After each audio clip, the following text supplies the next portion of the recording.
Okay, I'm in. Thanks. Okay, you're welcome. Have a great day. Okay, bye. Bye-bye. Good morning, everybody, or good afternoon. Hello. Hi. Good morning. Hi. Sorry about that. There's a little bit of a delay on my side. I thought I had the Zoom link. I did not have the Zoom link because I'm like, oh my gosh, I need the Zoom link. It's a user error because I should have been on top of that and I wasn't. So, anyways. So I appreciate you guys being in class today. It's fantastic. We're going to have a good session today. We're going to be talking about an older class from our history, which was 3612-3. And we'll get started here in about 2 or 3 minutes. I'm just going to kind of talk about random crap here for a minute to kind of fill in the next 2 minutes before we get ourselves started. Anyway, so what offices are we all called? Is this our Gateway, Silicon Valley, and Santa Cruz offices? And Chris, I'm gonna make you the co-host if that's okay. You're gonna make me the super dope deaf and I can fresh. make you the main host if you want, because that is you anyway. But you know, Well, I'm just saying, you don't visit me anymore, Renee. You don't I mean, are call. you at the office? I don't think it looks like that right now. This is my office. It's the COVID office. This is, You're really my impressive with all of your setup, though. I'm not gonna lie. what? You're not gonna lie. Oh, it is. It's actually pretty. Look at that. I have a full on. Wow, the mic and like office. you are dope. So I'm excited. No, Everybody's excited for No, you. super dope, deaf and fresh. Don't forget. No, in fact, what happened was I changed this to an office. I used California Closets to do like a home office. Oh yeah. And it was before COVID, right? And I just said, oh, I'm going to do this. And I just put all my crap in it. You got to have a man cave or whatever. It could be a woman cave, but it was just my cave. And then COVID hit and suddenly it worked because now I'm in this office every day. And so since I'm in this office every day, it works now and it works perfectly as an office. So and this is all my recording equipment that I took from the office because I no longer am there because we had 8 or so members of our team in the Silicon Valley office. Yeah. And no one's there. I think only a couple people, but you can't have 7 people in an office, right? So that's it. Fair. Anyway, so good morning. So again, or good afternoon. It's 1 o'clock. We're going to be talking about 3612-3. Who could tell me without looking at the materials what 3612-3 stands for? 36 closings, 12 months, 3 hours of lead gen. Yes, reading from the book. No, I'm just kidding. That's exactly. And who could tell me when this course came out? That's a better question. How about this? About How about 2011, 2010? Raise your hand if you think in the last 10 years. Raise your hand if it's 10 to 15 years. Yes, it probably came out about 15 years ago. And then can anyone tell me what class came out before 3612-3? What was the class that we taught before 3612-3? So 15 years ago prior. That was Camp 443. 4 transactions over 4 months with 3 hours of lead generation a day. Camp 443. Anyway, so good morning or good afternoon, whatever it is right now. I'm happy to be in conversation with you today.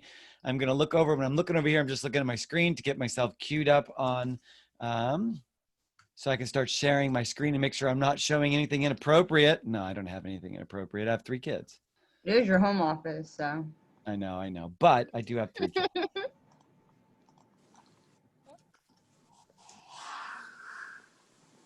All right, so getting ourselves sharing, I'll kind of give you a little bit of insight of who I am. So now I'm going to be sharing a screen, and in sharing the screen, I am sharing with you information in regards to who I am. So my name is Chris Alston. I am an agent just like you. I've been with Keller Williams 18 years. In addition to the 18 years of Keller Williams, I've been in real estate about 25 years. I came from a boutique company prior to Keller Williams. I was a team leader for 10 years, been an agent with Keller Williams for about 7 years now. I run the Live Play Real Estate Network, which is I'm an expansion team owner. I have 8 or 9 people, 5 or 6 sub-agents in our Silicon Valley office, and I have a big team in Roseville. So if anybody's thinking about relocating to Roseville or have clients, just call me. I'll make sure that you get your referral fee. We have agents that operate from our Roseville location. So we have Roseville, and Silicon Valley. We are rapidly doing expansions into different areas. So of course, feel free to reach out. What does that mean by an expansion team? Well, I don't know. It just means that we do business other places. From the Millionaire Real Estate Agent book, there are several levels of real estate agents, which really doesn't matter because you could be an individual agent and make a crap ton of money and it doesn't really matter. But what Gary Keller has figured out was teams and agents are getting bigger and bigger and bigger, and we have to find ways to keep them happy and comfortable and loved within the Keller Williams system. And so if a team does a really good job in one location, what Gary Keller and the Keller Williams system has helped learn is duplicate what you do on one location to another location, and it benefits everybody. So that's why the team concept exploded within Keller Williams. Now the expansion explodes because we can't do that in any other company. So as no longer is it about how many agents can I have in one location, it's how many locations can I have and how many agents can I have at those locations, was what these bigger teams are doing. And that's why they're coming to Keller Williams, because we could do it. But what really outlines what success is for you is what it is that is important to you and your business. So if I take a look at sharing, I'm going to share my screen again. If we're going to talk a little bit about what you're wanting to do on a business, we're going to be talking about your, let me see if I can get this, let me pull this over to the other section. I'm sorry, I've got to get my screens all set up. Here we go. So the idea is at the very beginning of your career, you have a lot of time and maybe not a lot of money. And as you grow in your career, you maybe end up with a lot of money and not a lot of time. And there's a nexus in between there. But the thing that matters the most on any situation that you have is lead generation is going to be the most important thing that you do on a daily basis. And what we used to call it in the old days was prospecting would be the most important thing you have to do on a daily basis. But what we call it in today's lead generation, because lead generation can be anything from active to passive lead generation. And we're going to kind of explore some of these ideas of what we're doing on a regular basis. Now, again, for those of you that just joined, my name is Chris Alston. I'm an agent out of the Silicon Valley office of Keller Williams. It's where I started with Keller Williams 17, 18 years ago. I was a manager at a different office, and I've been back at this location for several years. I'm also a Keller Williams University national instructor. I don't teach much anymore because I just am too busy with family. I got 3 kids and running my real estate teams. I also enjoy running. That's one of my biggest passions. And today we're going to talk to you about real estate, or we're going to talk to you about this 36-12-3. Now, that being said, I'm trying to just set things up so I could make sure that I am seeing I can't see, Renee, are you going to be at the whole class or just partial class? Maybe she's not here. I can, whatever you want. I'm not seeing, I'm trying to find the comments. So I can't find, when I'm sharing all the screens, I can't see your guys' chats. It's not allowing me to see the chat, which is totally okay. I'm trying to see if there it is. No, that's participants. So since I can't see you guys, if you guys have questions, just feel free to just talk and ask the questions. If you have any emails, feel free to send me an email after class at calston@kw. So today we're going to be talking again about how do we grow our business and what should we be focusing on a daily basis. Now, when I started in real estate, I ended up doing a majority of, I went from being a team leader to being an agent again. So I shifted from being an agent or from being a management position into being an agent, and I started with nothing. So I had no business, I had nothing. And I wasn't sure what I really wanted to do or how it was that I was going to do it, because I was having nothing, coming from a salaried position into nothing. So what I did is I followed the teachings or the guidelines of what the MREA book and Gary Keller said. And we've grown our business to, this year, maybe 60, 70 sides for the total team combined in all the different locations that we have is about what we're averaging. We were going to be at about 100 transactions this year, but it's probably going to be shown bringing itself back down because of COVID. But again, as we continue to grow, that's where we're at. So I've been there and done that. I've been in the position where I had nothing. Before I came to Keller Williams 18, 19, 20 years ago, I was with the Lund Pinell Realtors.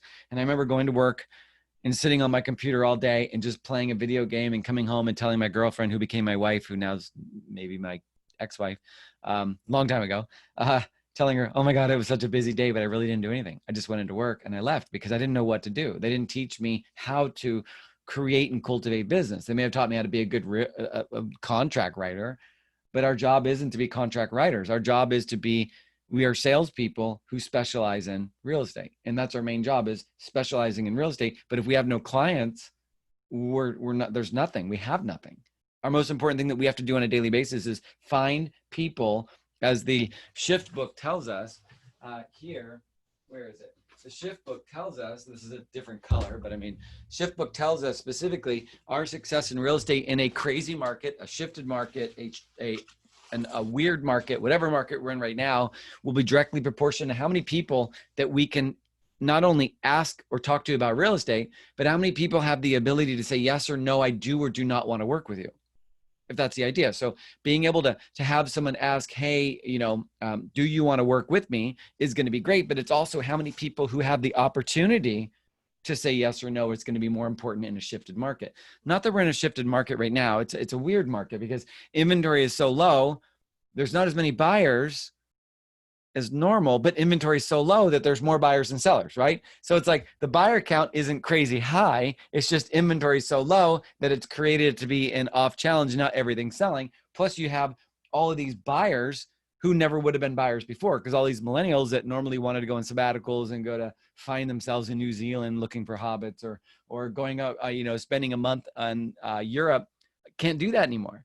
And they can't go to bars, and they can't go out eating, and they can't go Instagramming their lives. And they're more thinking about, I want a Zoom room. I want a home exercise gym. I want a backyard where I can smell the flowers. I don't want to go out there and be in COVID land or whatever it is they're thinking, which is creating a new pool of buyers that we never really saw before. Capture the fact that when I have a 3-bedroom, 2-bathroom house and I've owned it for 30 years, I don't want to move because I don't know where to go. So you don't have people that can move up, because if I only have a $200,000 mortgage and my house is worth $1 million, sure, I get $800,000 in equity, but where am I going to go? I can't afford anything more than $200,000. So you've got this strange market that's going on. So it makes it so that we as individual agents need to be sure that we're talking to people who have the ability to say yes or no to us, more importantly than any other time in our real estate careers. I just read a news article on Inman yesterday or the day before that Josh Team, our co-CEO or whatever he is, president, head MF in charge, he said 50% of your database will probably be 50% of your database may be malleable to use somebody else other than you, even if you're talking to them on a regular basis. An interesting thought. Anyone hear that story? Raise your hand or tell me if you heard that story. Yeah, it said that and why is that? Is because we're all locked up into COVID land and people are interested in trying new products, new services, because we're stuck. And so if you're not consistently talking to your clients on a regular basis, somebody else is, and there's a high probability that they could end up choosing someone else to work with. So anyway, so today we're going to be talking about this prospecting idea of what are we doing as far as prospecting, and are we doing it in a right way? This session was written years ago. However, it is relevant to us today, because lead generation is the most important thing we have to do on a daily basis. If I want success, I have to lead generate. If I want to make money, I have to lead generate. If I want to buy a new car, I have to lead generate. If I want to pay my electricity bill, I have to lead generate. That real estate isn't just going to drop in our laps. I mean, it could. There's going to be someone that's going to say, hey, come list me. Fine. Yeah, then you're a cheater. But our job is to close multiple transactions. And some of us think, hey, I only want to, I closed one this month and one last month. And then they need an assistant. Isn't that funny? If I close one deal a month, I need an assistant. But probably the one deal a month is giving them $30,000 a month. And so they're thinking they got so much money, they can need an assistant. I have an assistant. Well, I have three. We have 3 employees, because I'm terrible at follow-up. I'm terrible at follow-up and terrible at follow-through. I just can't do it. So I have other people work for me so they can do all the follow-up, because I'm just awful. I'm great at sales, but I'm awful at follow-up. And so I have people to assist me in the avenues. But by the end of the year, I'll probably be fully, completely out of sales, and will just be leading the teams unless my agents pull me onto appointments. So in this session, we're going to talk about this lead generation puzzle, and I'm not going to go into too much detail on the actual outline of the course today. If you have any questions, raise your hand, just talk. I can't see the chat box, so just make sure you talk. And we're going to make sure that we move ourselves forward in growing on this course map for 36-12-3. When this first came out, I would actually teach this course over 3 weeks. It'd be every day of the week except for Friday. Friday was an accountability day, and it was a 3-week class, and I teach it every morning, 9 to 11 o'clock in the morning at the Market Center. But again, this was like 15 years ago. I'm happy to teach it today. All right. So now I'm assuming that you guys do not have books. I'm assuming that we're just kind of allowing me to teach. If you have a book, there is a book. It's under 3612.3 Power Session 2 under prospecting. If you have a book, you can follow along. If you don't have a book, then you don't have to follow along. Now, bringing ourselves forward, the thought is lead generation. It requires two things. Now, the reason why it requires two things, if you're following through with the book, and I'm just going to kind of go through the slides since I'm almost memorized this, that lead generation requires both prospecting and marketing. Now, there's a difference between prospecting and marketing, whereas in prospecting is I'm actively looking for people to find that want to buy or sell, and marketing means I'm mailing a bunch of crap until someone comes to me and say they want to buy or sell. I mean, another way to think about it is imagine you go to a nightclub. So you're going to a nightclub or a bar or whatever, and you wear a really nice outfit, or you just wear a polo shirt and you stand on the wall. How are you going to know if you want to dance, if you're just standing on the wall? But how long do I have to stand on the wall before somebody comes up to me and asks me to dance? What's the answer? If I just wear a polo shirt and I stand against the wall and I wait, how long is it till someone's going to come to me and say, hey, do you want to dance? Okay, how can I make it better? If I'm standing against the wall, how could I enhance it or to make it so someone's going to come up and talk to me? If I don't talk to anyone, I just stand against the wall. What could I do to make someone talk to me better? Anybody? Dress funny. What's that? Say it again. Dress funny. Dress Okay. different. Something that you stick out. Okay, so if I change the way that I dress, that could enhance the ability of somebody to want to come talk to me. Okay, so I could, if I'm standing against a wall and I do nothing, am I guaranteed that someone's going to come talk to me? No. No. Now, if I want to try to get someone to talk to me, I could dress differently. I could wear better cologne. I could nod my head to the music. I could break dance against the wall or something like that. And will somebody come and talk to me? Am I guaranteed someone will come talk to me? No, I'm not guaranteed. That's prospecting. Prospecting means I'm doing everything I can to try to get someone to call me, but I'm doing nothing. I'm just sending out a bunch of mailers, sending out a bunch of postcards, putting out a bunch of open house signs, whatever it is, but I'm at the expense of whether or not someone's going to come to me. And the only way I can make it better is a better postcard, dress better, look better, smell better, brush my teeth that day as opposed to yesterday. Those are my only options. Now, if I flip it and I go the opposite direction, prospecting would be very similar to, I ask everybody at this place if somebody wants to dance. Hey, do you want to dance? Hey, do you want to dance? Hey, do you want to dance? Hey, do you want to dance? Is there a certain amount of time and a certain amount of people I ask to dance till someone says yes? Yes. Yeah, someone's going to say yes. I mean, that's what it is. So, and how could I make it better? How could I make my odds better by asking someone to dance? What could I do? Be nice, polite, attractive. Okay. Perfect. Be nice, be proactive, whatever. That's the difference between marketing and prospecting. Marketing is I'm standing on the wall waiting for someone to come talk to me. And prospecting is I'm asking everybody at this darn bar if somebody wants to dance with me. Now, eventually somebody's going to want to dance with me. Somebody will. I don't know. I'll ask somebody and eventually someone's going to say yes, maybe because they have pity for me or something. I don't know. Now, how could I make that situation where I could add some marketing and prospecting at the same time? I could maybe dress a little bit better, get to know as many people as I can so that they see me and they like me, get to know the people at the place so I have more swagger. That's allowing myself over time. They see me there all the time. They know who I am. Maybe I have pictures of myself on the wall. I don't know. So when they get there, they know who I am. And when I prospect to them, it makes it easier. Now, how does that work in the real estate world? Well, if I just go and door knock on a door, that's prospecting. Knock, knock, knock. Hi, how are you? What's up? You were thinking about buying or selling. Here's my card. Whatever. That's prospecting. Marketing, I mail a bunch of crap to the house. But combining marketing and prospecting is I mail every 2 weeks to a 300-person farm, and I door knock that same farm once a week or once a month. So every time that I door knock that farm, that's the third touch that month. So I mail, pop by, mail, pop by, mail, pop by. And does that make it a more of a warm door knock as opposed to a cold door knock? Warm. warm if you're welcomed. Yeah, and that's the way. Another way you could add prospecting to marketing is you find everybody who you know, you reverse search them through the title company or through your, high school or college directory, mail them a bunch of crap, and after a couple of months, you then become the expert in their mind because you're mailing a bunch of crap. But at the very beginning, you may not look like the expert, but after you mail a bunch of crap to them over time, you become the expert and you haven't even said anything to them. But when the time comes, when you tell them, hey, it's Chris and I'm in real estate, they're like, yeah, you're in real estate. I started doing that 10 years ago, or well, I guess I've been an agent now I retired 7 years ago from leadership, and I get a lot of come list me calls. I just get people that I went to school with or whatever. Hey, are you going to be in town tomorrow? Can you stop by? We wanted to see if you could help us sell our house. And there's no listing presentation because they've already decided upon using it, but it's not because I'm amazing or I'm awesome. I mean, I could probably go against one of you guys in a blind taste test and they probably choose you as the listing agent, right? But the reason why they chose me is because I've done marketing to them in a long enough period of time that they assume that I'm an expert, even though maybe I am or I am not an expert.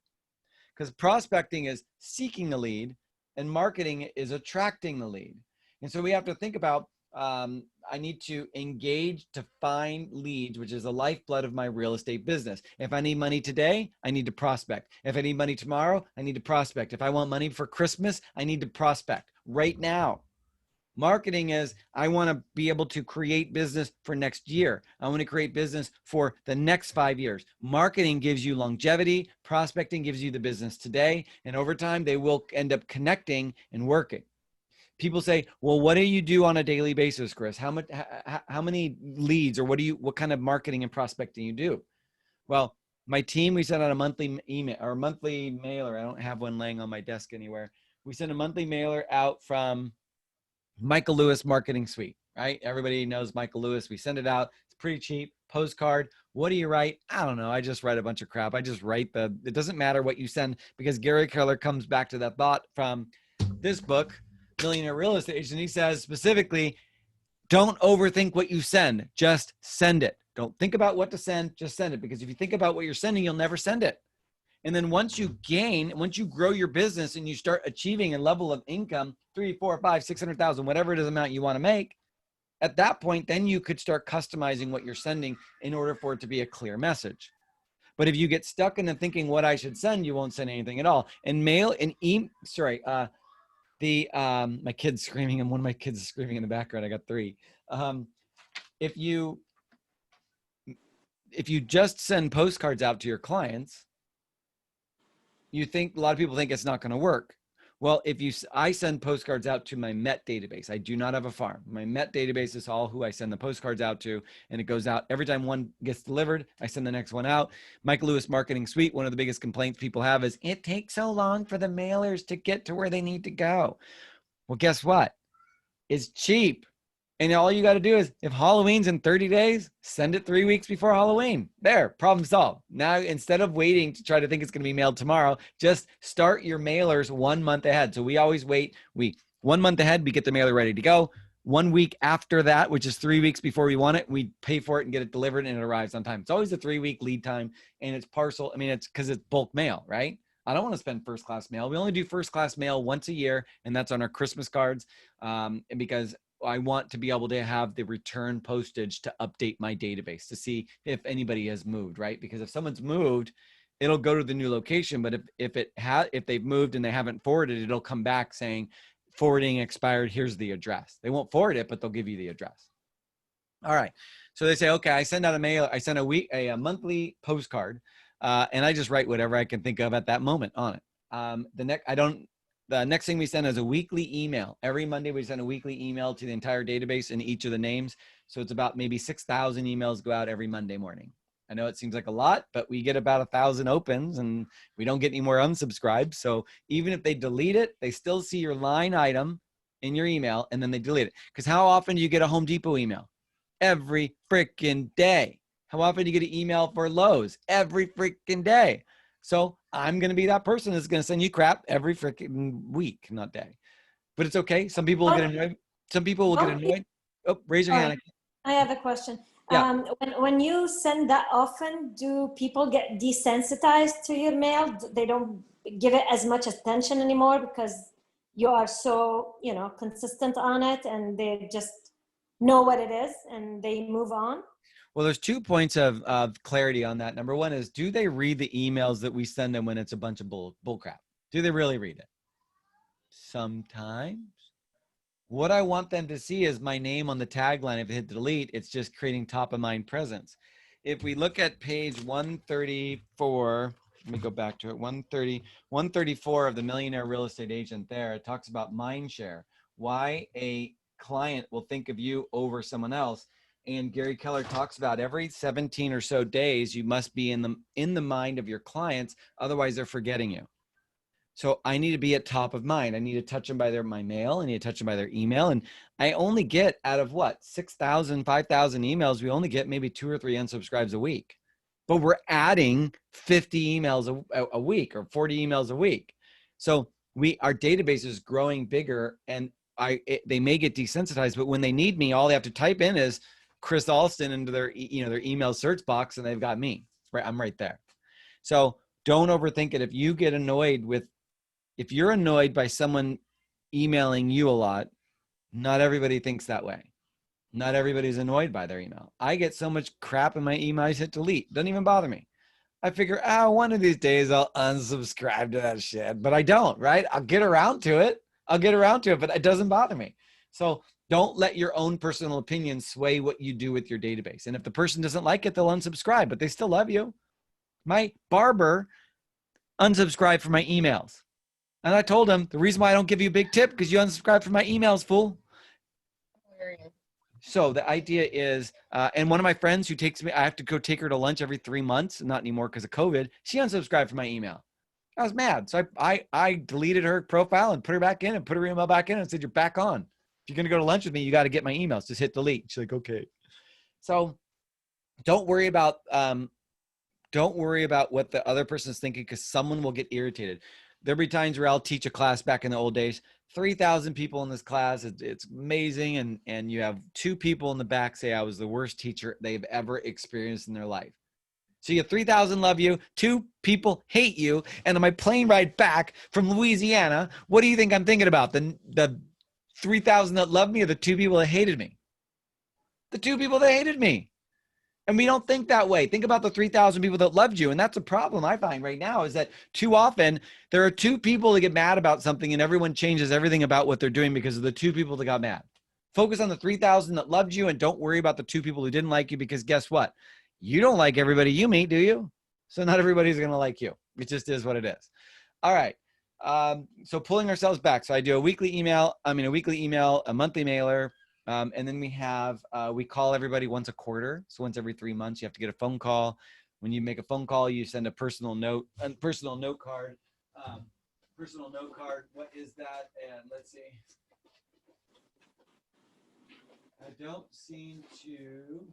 I don't have a personal note card, but I have an example of a birthday card. So we have birthday cards that we send out. The birthday cards are, have the Keller Williams, information on it. So we gather up all the data. So you have a birthday card every year, anniversary card, sympathy cards. I hate to say it that way, but any type of life event that you're going to come across, I'm going to try to touch you with it. So you can never over touch your clients. Along with that, the e-alerts that you set up through the MLS. If a person is a seller, I'd set up an e-alert. If they live at 123 any street, I set up an e-alert for a half-mile radius around their house. So every time something new goes for sale or gets sold, they just get an email from me saying, hey, it was sold. I don't know. I just set it up right through the MLS. All right. So prospecting is seeking leads. Marketing is attracting leads. So when we look at this lead generation puzzle that would be here, it talks about, I prospect and market. If I applied it to a person I haven't met, the goal of prospecting and marketing to people I haven't met is to turn them into a what? Into a met, right? And then in my met group, I'm going to try to make appointments. Now, what does that mean? How do I make that into a terminology that makes sense of what we're saying? Well, the Millionaire Real Estate Agent book, again, this one says all your people in your database can be put into 2 categories: people you've met and people you haven't met. Someone you've met is, hi, nice to meet you. I guess I don't shake their hand, so maybe I bow or whatever I do, however you meet people today. Oh, nice. I guess I got to go like this. Oh, it's nice to This. Hi, it's nice to meet you. So if I do that and I meet you this way, that's a met, right? I've met you. So now I've met you. If I've never met you, I haven't. If I have, I have. That's all a met means. I've met you. So when you are prospecting to an unknown database, a farm, i.e., you're trying to meet them. And once you meet them, they become a met database. And that's all you're trying to do is you're trying to create them from a non-met to a met database. And if you're going to be lead generating and prospecting to people you don't know, your goal is to meet them. And once you meet them, then they can be cultivated into a client. And when you prospect and market to people you know, your goal is to get appointments. Everybody I talk to, your size and your success in real estate will be directly proportioned to the size and quality of your database. If your database is just names and phone numbers, then it's just a glorified phone book. So each person in your database must be on an action plan of some sort, whether you call them every 3 months, send them a note card every 3 months, whatever. And out of everything you can do, from an email to a note card to a postcard to a phone call to an in-person, the most important thing you can do is talk. Even if you call and you leave a message, fine. A lot of people don't listen to messages anymore. So if I call and they don't answer, I immediately text them. Or if I call and they leave a message, I text them as well. Because more people will respond to a text than they will a voicemail. I don't even listen to my voicemails. I don't even listen to them. And my sub-agents will be like, did you even listen to my voicemail? I'm like, no, I didn't listen to your voicemail because I don't have time. If I didn't pick up your phone call, I don't have time to listen to your voicemail. I just don't. And I don't want to listen to your voicemail. It's like a 45-second voicemail. It's like, no, just text me. What do you want? So then I'll quickly text back. Hey, yo, what do you want? I want to hear from a text message because I don't want to read your voicemail. And when I was in the office, when we were all in the office, this is even how bad it is. I would take my phone and hand it to a staff and say, hey, there's a 1.5-minute voicemail. Will you listen to it and tell me what they want? So that's the worst part about it all, is that not many people are even listening to voicemails. So when we think about the success of real estate agents from the Millionaire Real Estate Agent book, it says, what's more important in your real estate career? Is it marketing or is it prospecting? I mean, it's giving you the answer right here, but what do you think the answer is? What is more important, prospecting or marketing? Prospecting. Okay, who said that? Sorry, I'll be quiet. No. Okay, oh, is that Renee? I'm a try-hard kid, you know? All right, so Renee, so tell me, why is prospecting more important than marketing? Law of averages. Okay, the law of averages, in what way? What do you mean? I mean, you want as many people as possible to even be able to market to, because I can market to anybody, but it doesn't mean that they're going to be anything to me anyways. Okay, fair enough. But if I don't have enough people to market to anyway, like, you need to gather and create your database and your clientele to even put together something to market to them. Because if you don't have anybody to market to, then you're just like, why are you doing all this? Okay, fair enough. So if I were to think about how many people, so marketing, say prospecting, I can contact more people via prospecting in an hour than I can via marketing. I don't know. Prospecting is more important because of the word mofer. Who can tell me what the word mofer means? And not you, Renee, because you're going to use the wrong term. I'll be quiet. Mofer. What does it mean? Mofer means make offer for immediate response. Mofer. Not mother of mofer. Awesome. So that's what Renee was going to say, right, Renee? Yeah, So, I mean, clearly. mofer means make an offer for immediate response, which means that in my conversations with anybody I talk to, I need to make offers for immediate response. So if I were to contact Renee, and Renee is one of my friends, but she, I'm going to say, ring, ring, Renee, you're going to do a role play with me, and ring, ring. Hi, Renee, it's Chris Alston. How are you? Oh, hey, how's it going? Shoot, I'm doing good. I know. The reason why I was calling it's a business call, believe it or not. I know. I got to do it. Great. You got just One a second? more for the day, I know. Well, you better watch it. I'm going to hang up and I'm going to call you back. So you have to do it twice. Or just text me. I know. Okay, fair enough. I'll text you. Okay. You know that I'm in real estate and I'm a real estate agent. And the way I get my business is from my friends and family like you. If you're thinking about buying or selling, you would consider using me. Now, are you thinking about buying or selling? The answer is no. Are you thinking about buying or selling? No, not right now. No. And if you did, would you consider me? I would actually, just because I have a good relationship with you and I do know you well and your track record. So I feel comfortable with you. Well, thank you. And if it wasn't COVID, I would take you to lobster dinner, but there's COVID, so I can't, so I'm sorry. Yeah, that's it. The Well, what best about excuse. now, who do you know at maybe work or one of your sports groups that is thinking about buying or selling that I could talk to? Well, I do know somebody that might be moving actually out of the area. Okay, so you see that what I just did right there, I had to make that I had to make that a direct business related type call. And it's what we have to do. We can't be a secret agents. We can't be afraid of that call. I just have to do it. If I don't want to do it, then you better be inherently wealthy because you're going to mail a bunch of shit to people and wait for people to call you. That's your only alternative. That's your only alternative. It's either you get off your ass and you make these calls and you do what you need to do on a daily basis, or you decide that I'm going to go borrow money or take money from your bank account and mail a bunch of shit and hopefully someone's going to come to you, or decide this isn't the right business to be in. Now, I don't want you to leave. I want you to stay because Keller Williams is awesome and you guys are all awesome and let's do a deal together. But do you get that thought? What first is uncomfortable? Well, what is comfortable for you right now will have to first be uncomfortable in order for it to become comfortable. Your cold call will not be easy until you do it enough for it to become easy. You're calling and asking your friends and family for business is going to suck at first, like there's no tomorrow, until you do it enough that it becomes comfortable. Because believe me, if you're not calling your client and asking them for business, I'm going to call them. Yeah. Not literally. I mean, I'm not going to, that'd be funny if I showed up and I could see, and you see me enter one of your guys' screens. But do you get that thought is I have to get over this fear of making these calls and these contacts, because what are they going to do? Get mad at you? It's like, well, I got to do business. Is what I got to do. That's your business, you know? And So if you wanted to work at Walmart and I wanted you to be a cashier at Walmart and I put you to work for 8 hours, you'd have to work for 8 hours, right? You'd have to check out or, and stock the shelves and do whatever, but you'd have to work for 8 hours to get paid 8 hours. Am I right? Right? Yeah. What if I said, okay, you're working at Walmart and I go, nah, I don't want to work right now. I'm just going to stand here, but I want you to pay me. Would Walmart pay you? No, Walmart wouldn't pay you to stand there. Walmart wants you to work. So if you own your own business and you're sitting at home and you're not prospecting, do you feel you're doing enough for you to pay yourself to do that? Because every minute, like I have an average of 8, 9, or 10 hours a day of work is what I am at.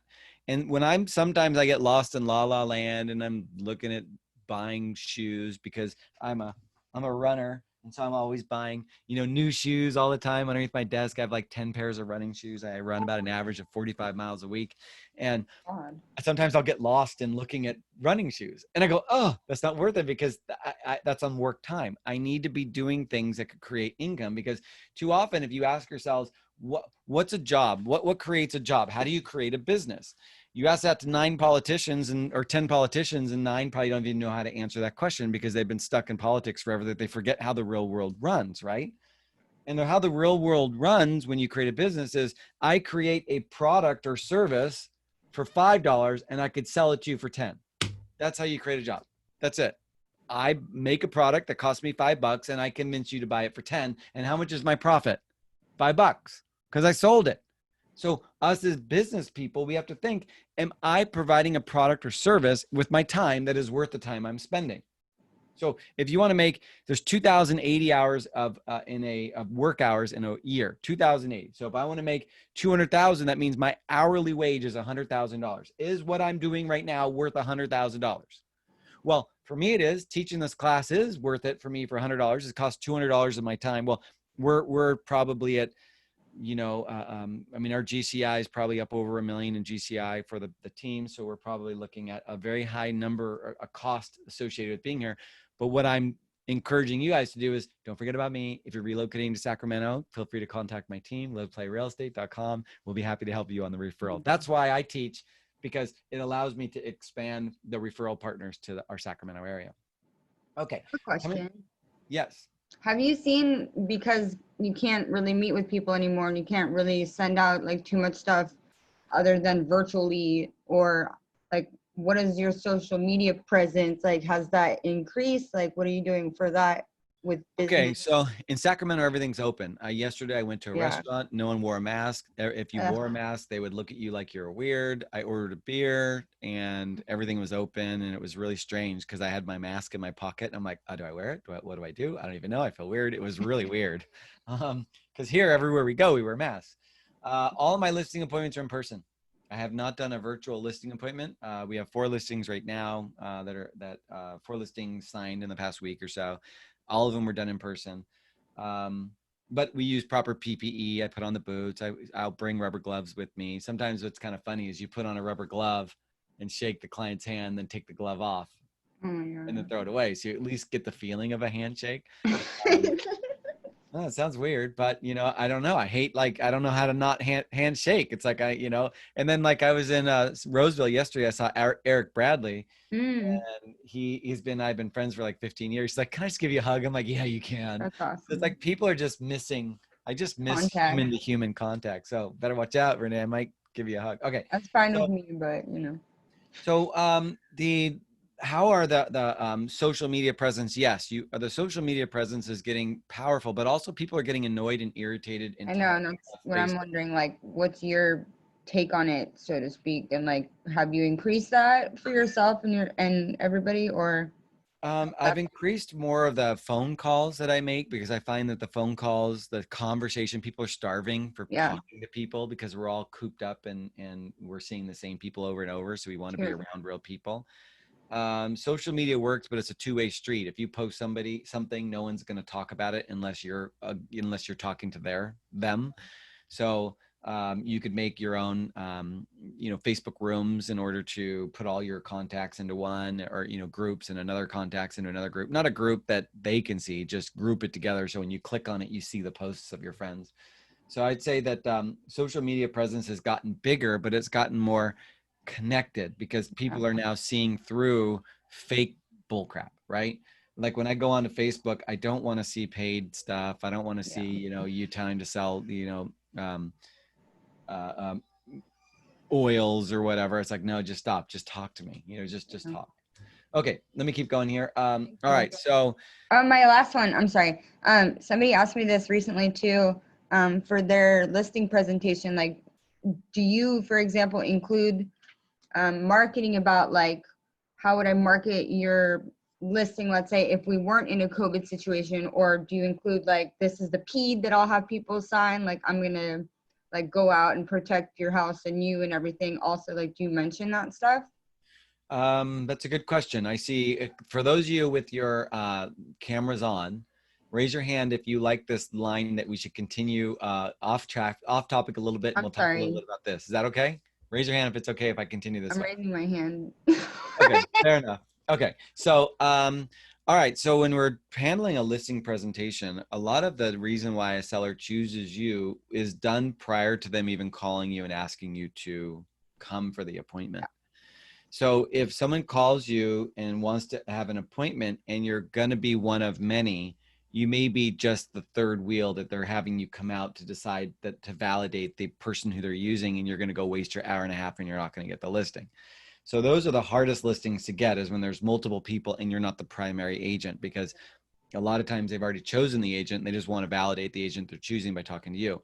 But there are some times when they go to Yelp or whatever. I don't have anybody like that, because I don't challenge, those type of listings just because they're so hard, and I just don't want to put the effort into it. But they're good. But coming back to the idea of when I go to a listing presentation, what do I talk about? Well, for the first hour and a half, I'm just talking to the client about them and them, different things, finding Cool. commonality, because the most important thing you can do when you talk to a client in person is you have to find commonality. So like if, hey, Renee, it's so nice to meet you. And I start talking to Renee, and Renee, what's one of your hobbies? What's a hobby you like? I like to watch television. Oh God, what TV show do you like? All the crap ones you can think of. I don't know. I don't watch TV. Give me a movie that you liked. Oh man. Ask me something else. Do you like, let's just imagine you like long walks on the beach. Okay. Sure. So in a conversation with them, I'm trying to discover some commonality, and I've already searched her. I've already went on to Facebook. I've already went on Twitter. I've already went on Instagram. I've already went on every site I could find to try to find something about her, because I'll find her. Right. Because once I find her, I want to see what she liked, what past bands she's liked, because I got to bring that up somewhere in our conversation.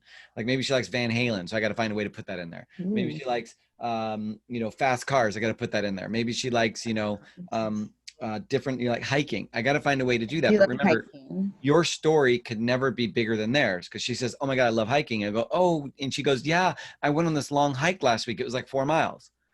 Well, you don't want to cut into her story and say, oh my God, I hiked 15 miles last week. Oh my God, I go running like 4,000 miles a day. Yeah, So. you don't want to talk about it. Someone says, oh my God, I did my first 5K. You don't want to say, oh my gosh, I'm doing a marathon in a week. No, you just say, I love running too. Isn't it amazing? And you create a commonality, because when you create a commonality, you then are binding with the client, or bonding with the client in a way that other people won't, because a lot of times on listing presentations, you show up and you just verbally vomit on them. You're like, I'm amazing. Look at me. I'm the neighborhood expert. I could do this shit. I could do this shit. Hey, hire me. And it's like, they don't care. They don't give a flying flip about the fact that you're a neighborhood expert. Who cares? Who cares you're a neighborhood expert? Who cares that you drive a fancy car? You know, $1 million in GCI, and I drive a 9-year-old Chevy Volt. That's what I drive. Do I wash it? No, I rarely ever wash it because I don't care. And I drive a 20-year-old Chevy Silverado, and my wife has a newer 1-year-old Tahoe or whatever, so she gets a new car. All my cars are old. I don't care. Now, you can drive all your fancy cars because you love it. Fantastic. I just have kids and I can have nothing nice. So I got to wait till the kids get older before I buy something nice. Fair enough. That's the reason why. Then they'll steal it, but you know. So otherwise, I'm going to have popcorn in the back seat and whatever. Anyways, and I love my kids. I don't want to. So, okay, long story short. So when I'm at the presentation, I need to have all different avenues. I need to have my complete listing presentation ready to go and amazing and looking amazing. And in that listing presentation, it covers every different possible thing I could do for the sale. But by the time I go over that, I've already got them to most likely want to agree to working with me before I even tell them what I'm going to do. That's the strength of a listing presentation. Yeah. If I have to go and tell them I'm going to do this, this, this, this, and this, you're almost too late, because at that point they're going to say, okay, well, we'll think about it. We'll call you. Yeah. So you need to be sure that you're ready to go, because at the end of your conversation, you're going to say, all you have to do is hire me. Are you ready to do that? And then you shake hands and then you sign the contract. With your rubber glove. I know, with my rubber glove. Well, I guess it's so I only did that once or twice. But anyway, so Thank you. so what do I do? Yes, we do the traditional, but okay. So the next thing is, your clients nowadays search Google for everything they want to know. Has anyone ever searched Google for something? Yes, we all do. Right? You got hiccups, you search Google. How often do you have hiccups? Ways to get rid of hiccups, whatever. People will type in, what services do good real estate agents provide? Enter. And it lists all the shit that you could do, right? So if you show up and you don't list one of those things, then you're not worth 6%. You're not worth the money that you're coming in commanding. Because if you're just gonna do the 3 Ps, put up the listing on the MLS, put a yard sign in the yard, and pray that it sells, you ain't worth 6%. Because they're gonna go online, and online's gonna say you could do a whole bunch of other crap. Now, if once in a while you will get a client that'll pay 6% and they don't know any better, and you've done nothing and you get paid 6%, we see it all the time, because it has nothing to do with whether or not you're a good or a bad agent. It has to do, are you a good lead generator versus not a good lead generator? My first listing I got was on Kenneth Avenue in Campbell. If you guys know that, it was a corner house and it was on septic. I didn't know. The lady chose me because I door knocked the neighborhood twice, and she thought I was a neighborhood expert, and I had never filled out a contract in my life, buyer or seller. I had no idea what I was doing. And she still chose me because she thought I was a neighborhood expert. And I swear I probably was the worst listing agent the world has ever seen at that point. But the point is, I got it because they thought I was the neighborhood expert. So our knowledge plus our confidence is going to give us success. And that's why we're continuing to do what we're doing. So make sure you research the ways that you could sell a listing out there in a ways and provide all these. Like, do you do aerial shots? Do you do Matterport shots? Do you do pictures with your iPhone, or do you hire someone to do it? Do you have good marketing? Do you, we wash windows, we we do cleaning of the inside. Maybe we'll pressure wash the outside. Maybe we'll wash the carpets. Cause if you sell a $2 million house, that's like a 3-bedroom, 2-bath in Cupertino, right? Anyways, you sell a $2 million house at 3%, that's $60,000. That's a lot of money. So I better be doing something. Cleaning a house is like $400. $400. All right. So bringing ourselves back, when you're listing a house, there are so many things that you could do. Find out the things that are being done, because it used to be secret. We used to be so secret, and now we're not. There's no secret to listing presentations, because everybody can go to Google and see what the best agents are doing, or just take a look. When you find a listing that looks amazing, find what they're doing and copy it, add it to your business. Okay. The next couple of slides. So we find out that, prospecting will reinforce marketing, which means if I'm marketing and mailing a bunch of crap out to people, if I start calling them, it reinforces the marketing I'm doing. However, if I'm mailing a bunch of crap to people, when I call them, it reinforces that I'm a real estate agent. If you are afraid to tell people you're a real estate agent, like it'd be like, Chris, I can't tell my friends I'm a real estate agent. I don't know what to do. I'm going to be like, well, are you a real estate agent? They'll be like, yeah. I say, well, why don't you just reverse search, find their address, mail them a bunch of crap, and then wait 6 months and then call them. If you mail them a bunch of crap over 6 months, they will know you're a real estate agent because you've mailed them a bunch of crap, and you no longer have to call them and say you're in real estate. All you have to do is acknowledge. I mean, when you call them and talk to them, they'll know that you're in real estate. So when I am doing prospecting, there's minimal cost as in regards to prospecting, because prospecting is calling, texting, emailing, trolling social media, trolling, Instagram, Twitter, whatever it is that I'm using, it is there. Now, a lot of people say, oh, Facebook's the big thing. Our advertisement and marketing goes to Facebook and to Google ads. We spend probably, I don't know, $6,000, $7,000 a month on all of those items. Some people do more than that, but we don't use Zillow or anything like that. We do our own advertising through our systems. So prospecting is pretty cheap, but marketing can be unaffordable because at the beginning of their career, who has the ability to spend $5,000, $6,000, $7,000 a month on marketing, on Facebook ads? Do you have that? Well, I don't know if you do. I don't. It doesn't really matter. Wealth is determined upon what you think wealth is, not what I think it is. So time on prospecting is important because it's generally less expensive and it's a quickest return on your investment. So we start to think about how much money are you spending. I'm not going to go into too much detail on prospecting versus marketing, other than the fact I would say, does it cost more to prospect? Yes. I mean, no. Does it cost more to market? Yes. So if we don't have a lot of money, what should we be focusing on? Yes, prospecting. If we have a lot of money, what we should be focusing on? Yes, prospecting enhanced with marketing. So there's a couple of myths. One is prospecting is cold calling, and cold calling is rejection. A lot of us have a hard time with this whole calling and so forth. Cold calling is, hi, Renee, this is Chris. I work with Keller Williams Realty. We recently listed a property over at 123 Any Street. And when one property lists in a neighborhood, usually two more want to sell right away. Are you considering selling?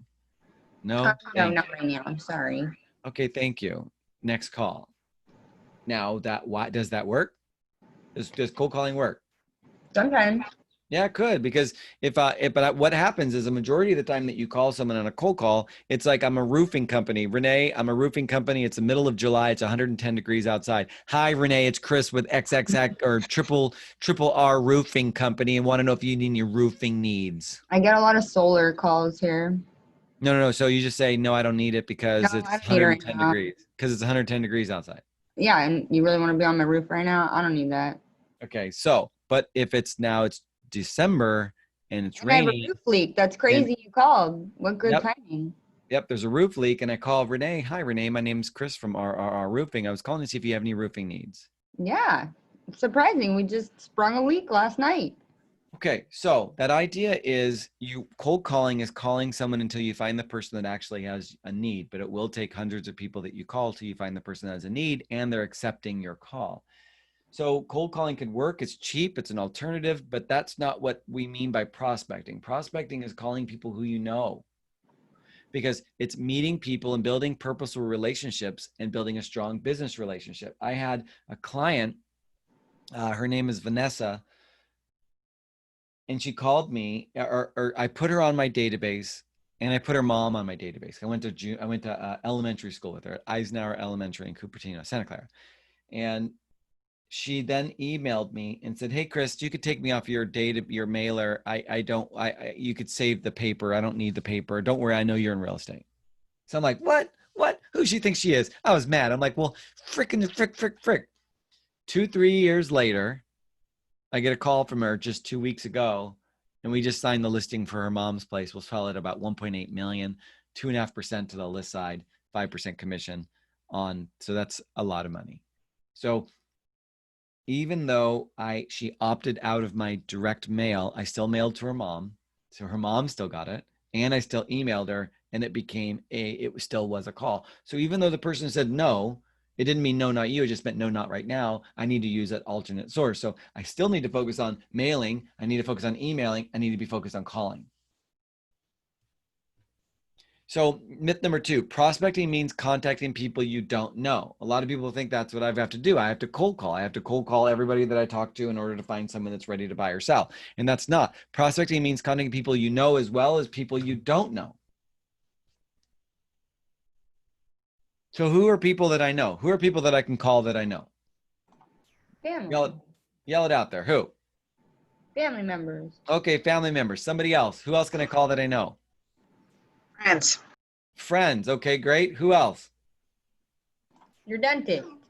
My dentist. Oh, you guys, what's kind of funny? People think, oh, I don't want to call my dentist because I already know a bunch of people. Well, my dentist, I've been going to for, I don't know, 5, 6, 7, 8 years. I reverse searched her. I found her name on 3 different locations. I didn't know which one was hers. So what did I do? I sent the mail to all 3 locations. I don't know. It's only 50 cents, right? She ended up she ended up retiring just recently. She called me to have her help her sell her business condo, but she got someone who wanted to buy it and buy the business and buy the condo. And I just was like, I can't get involved with that because buying and selling a biz op, it's like I need to bring Mike Sibilia in, and it was just whatever. But she hired me to sell a triplex for her, which 6%, we double-ended it, 1.6 million. So you see how much money was made just by adding my dentist to my database and talking to her. And then right now, I also am a contractor. I own a construction company. We're doing a $70,000 update to a property she owns behind the Silicon Valley Keller Williams. Wow. And I'm going to be the property manager of that location. So there are 3 sections of business that came in from that one client that, because I thought they were untouchable, they became touchable because I mailed enough to them that I became the realtor of choice when they were ready to go. There was no competition. There was nothing. It was only me. And when you signed it at 6% and it's 1.6 million, you start going, oh my gosh, that's a lot of money. That's a lot of money. And it's hard when they go to the signing table and you're like, oh my gosh, are they going to say anything? But she didn't, because I gave everything that I could in that transaction. That's awesome. So everybody counts, everybody matters. It could be people at church. It could be people on your kid's baseball team. Me and 2 of the other members of my team coach at Campbell Little League in the fall ball. Now we coach the majors. Can't do it this year because there's no fall ball, but we coach, and my kid's out now, but we still coach. Everyone loves us. And we always get business from that. We always get some parent, and every year at spring, we sponsor one of the teams. We don't sponsor a flyer. What do you call those? A banner. We just coach, Live Play Real Estate is the name of the team, because they go by, the minor league teams go by the name of the sponsor. Major league teams go by the name of the Giants and so forth. So you don't want to sponsor the Giants because you don't get the name of the team, but you sponsor a minor league team. The minor league team is called the Live Play Real Estate, whatever. So everything counts, everything matters. As you start to talk to people, you'll get to know them, and you'll have the ability to change from people you don't know to people you know. So what that means is prospecting isn't just people you don't know, but it's prospecting with people who you do know. But don't be afraid of it, because everybody you talk to must know you're in real estate. Everybody. If they don't know you're in real estate, you're wasting an opportunity. Myth number 3, prospecting is what you do to launch your business. Only new agents have to prospect. So is that true? No, it's not true. It's not true at all. I have to lead generate so much on a daily basis that it makes me go crazy. I have in my little book that I have every day, in that bottom, it says, how many attempts did I make? How many contacts did I make? Did I make any appointments? And did I do any appointments? And I've got to put that information in every day, because my team has a Zoom call every morning at 10 a.m. to 10:30. Sometimes there's 10, 12 of us on this call, and we all have to report our numbers and talk about what we're doing. And every day I've got to tell them if I did or didn't, clear my dashboards and so forth. Because prospecting is what you do to keep your real estate business running and growing. If you aren't growing, you're retracting. People don't understand that. Like, as a real estate office, say at Keller Williams, Gateway, I don't know how many agents you have. Let's just say you have 100 agents. How many agents do you have there, Renee? Like over 80. Okay, so assume they have 100 agents at that office for easy math. If I do nothing in that month, am I still going to have 100 agents at the end of the month? No, because you always have 2 to 4% attrition of agents leaving the business, retiring, not wanting to do it anymore. Maybe they marry a realtor, maybe they go into loans. So if I have 100 agents this month, and next month I may have 4 people to leave. So next month I have 94. So in order for the office to grow, I have to hire at least 4.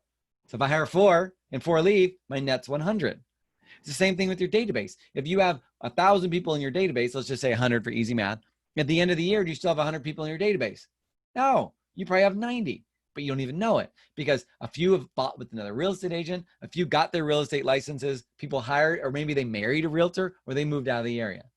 So you always got to be consistently growing your database and talking to them on a regular basis, because if not, they're going to go with somebody else. I went on a listing presentation and the guy said, yeah, I've already hired an agent to list my house. I said, have you signed a contract? They said, no. Well, when are they going to sign it? Well, they're coming back tomorrow. I signed the contract that day. And I called that agent, hey, just let you know that we signed a contract with the client and I can't have you, we want to let you know to not contact them anymore. And if you have any buyers, to please let me know. That's awesome. I've gotten that call before. My buddy Dave Martz over in Terra, if that's where he's a coal banker, I don't know where he is anymore.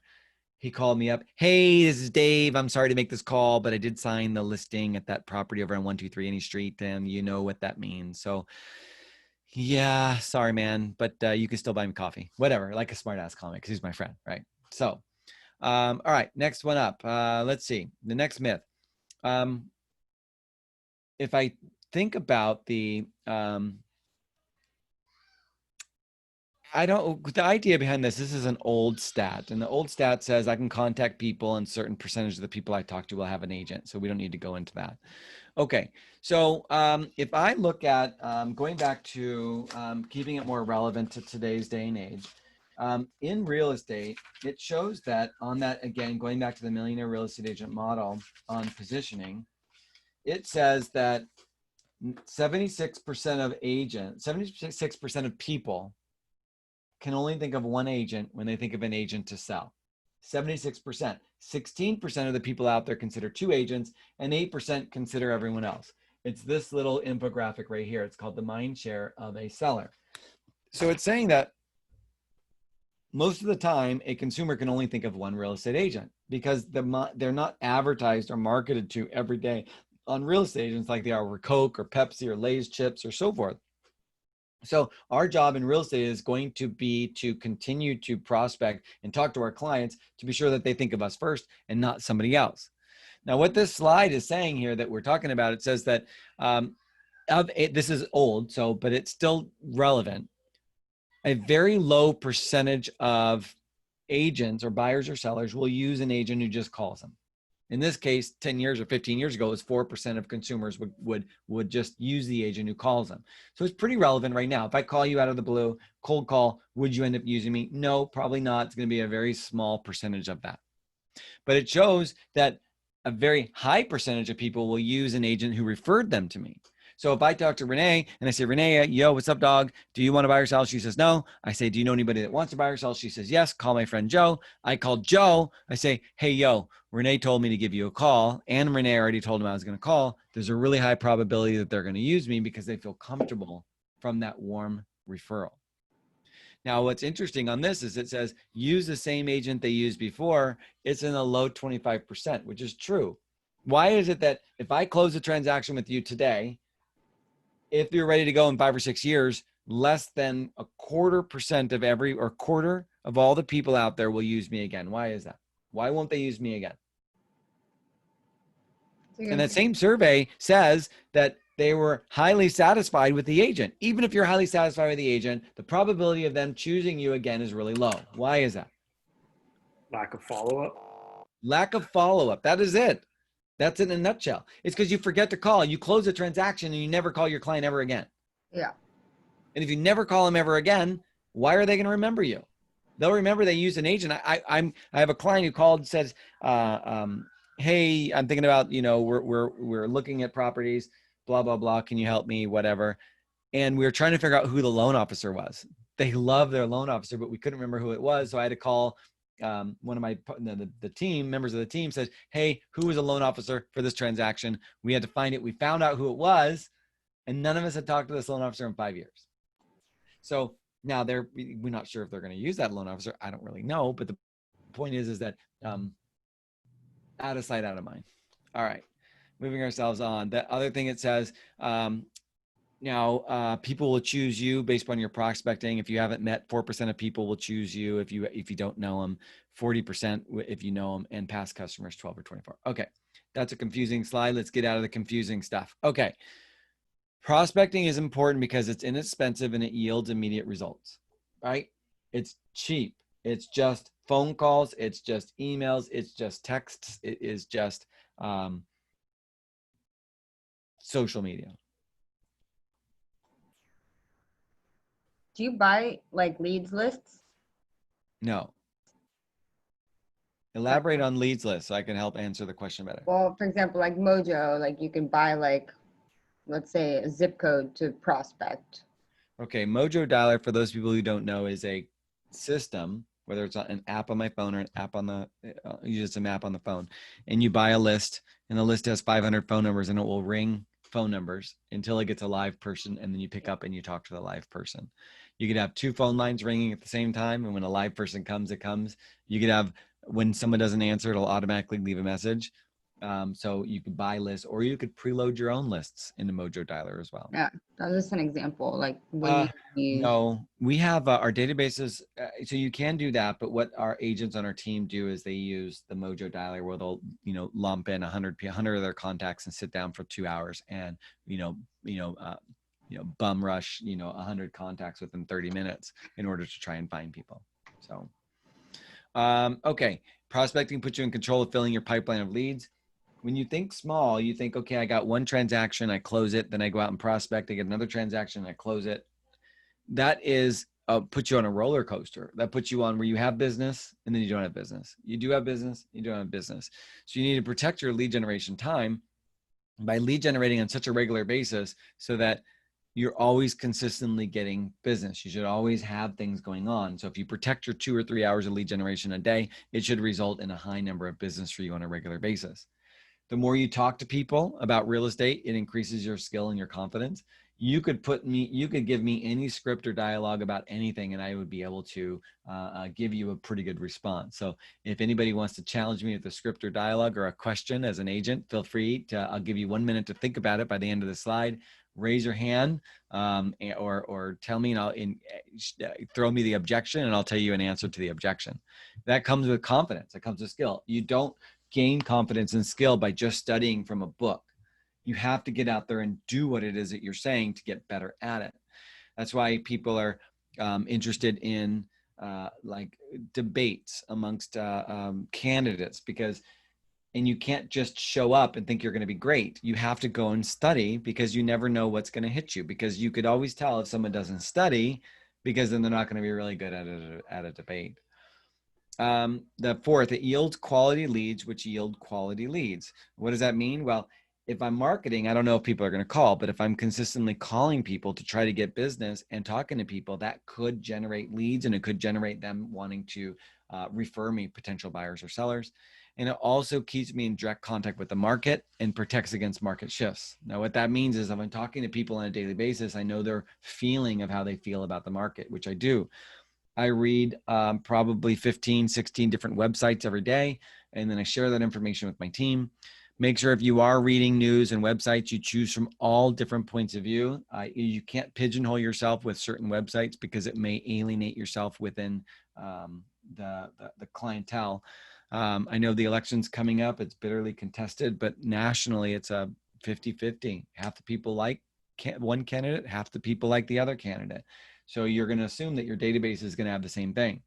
Here in the West Coast, it may be maybe leaning towards one direction, but as you go into Central Valley, Sacramento, it goes the opposite direction. Across the country, you just have different alternatives. So just like Chris Gardner says, but I altered it up. It says it's not a blue thing, it's not a red thing, it's a green thing. We're here to make money. We're here to help sell stuff.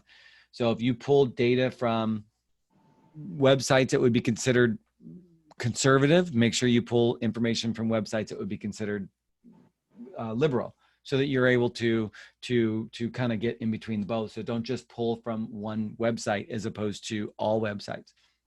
There's a question for you too. What's that? There's a question for you. Yeah. Dimitri says, what's your take on voicemails? Do you consider them prospecting or marketing? It's prospecting, but it's pretty weak because I don't listen to voicemails. So not very many people leave voicemails. So we say if a new lead comes in, you call 3 times. If they don't answer by the 3rd call, you leave the voicemail and then text. So it would be, if you leave a voicemail, immediately text afterwards, referencing your voicemail. That's what I would do, is tie it all together. Thank you. Hope that answers. Okay, so the whole idea is, if I am learning about market shifts, be very aware of what websites are available to you, and stay away from fringe websites, which is hard right or hard left. Because if I were to post, I'm not, this isn't a political story, but if I was going to give something from the hard right, then it would probably alienate people on my database. It would be left.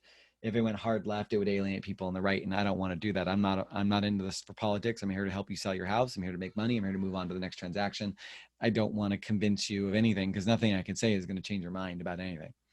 Okay, moving ourselves forward. So the steps to prospecting, how are we doing this prospecting? And when we say that, let me see if I'm going forward. Here we go. Step 1. Okay, so the approach is going to be very interesting of how you're going to be doing this, because you need to have the right mindset. The mindset I have in going into, and I'm talking to anybody, is I want to have them buy or sell with me, use me, refer me business. I don't want to wait for people to come to me. I need to be proactive and talk to them. I need to talk to them when they don't want to buy or sell, because whenever I talk to someone in my database, there's 3 things I'm trying to accomplish. Number 1 is I want them to buy or sell with me. Number 2, I want them to refer me a buyer or seller. Or number 3, I want to strengthen the relationship so that they remember me when they're ready to either A, buy or sell, or B, refer me someone who wants to buy or sell. So be willing to break the ice, be friendly, caring, and be real. You don't, when I talk to my clients love it. Hey, Chris, oh my God, you're amazing. How are you? And I'm like, yeah. And the reason why I'm amazing is because I have people on my team that are amazing, and they hug my team members and forget about me at the close of escrow, but whatever.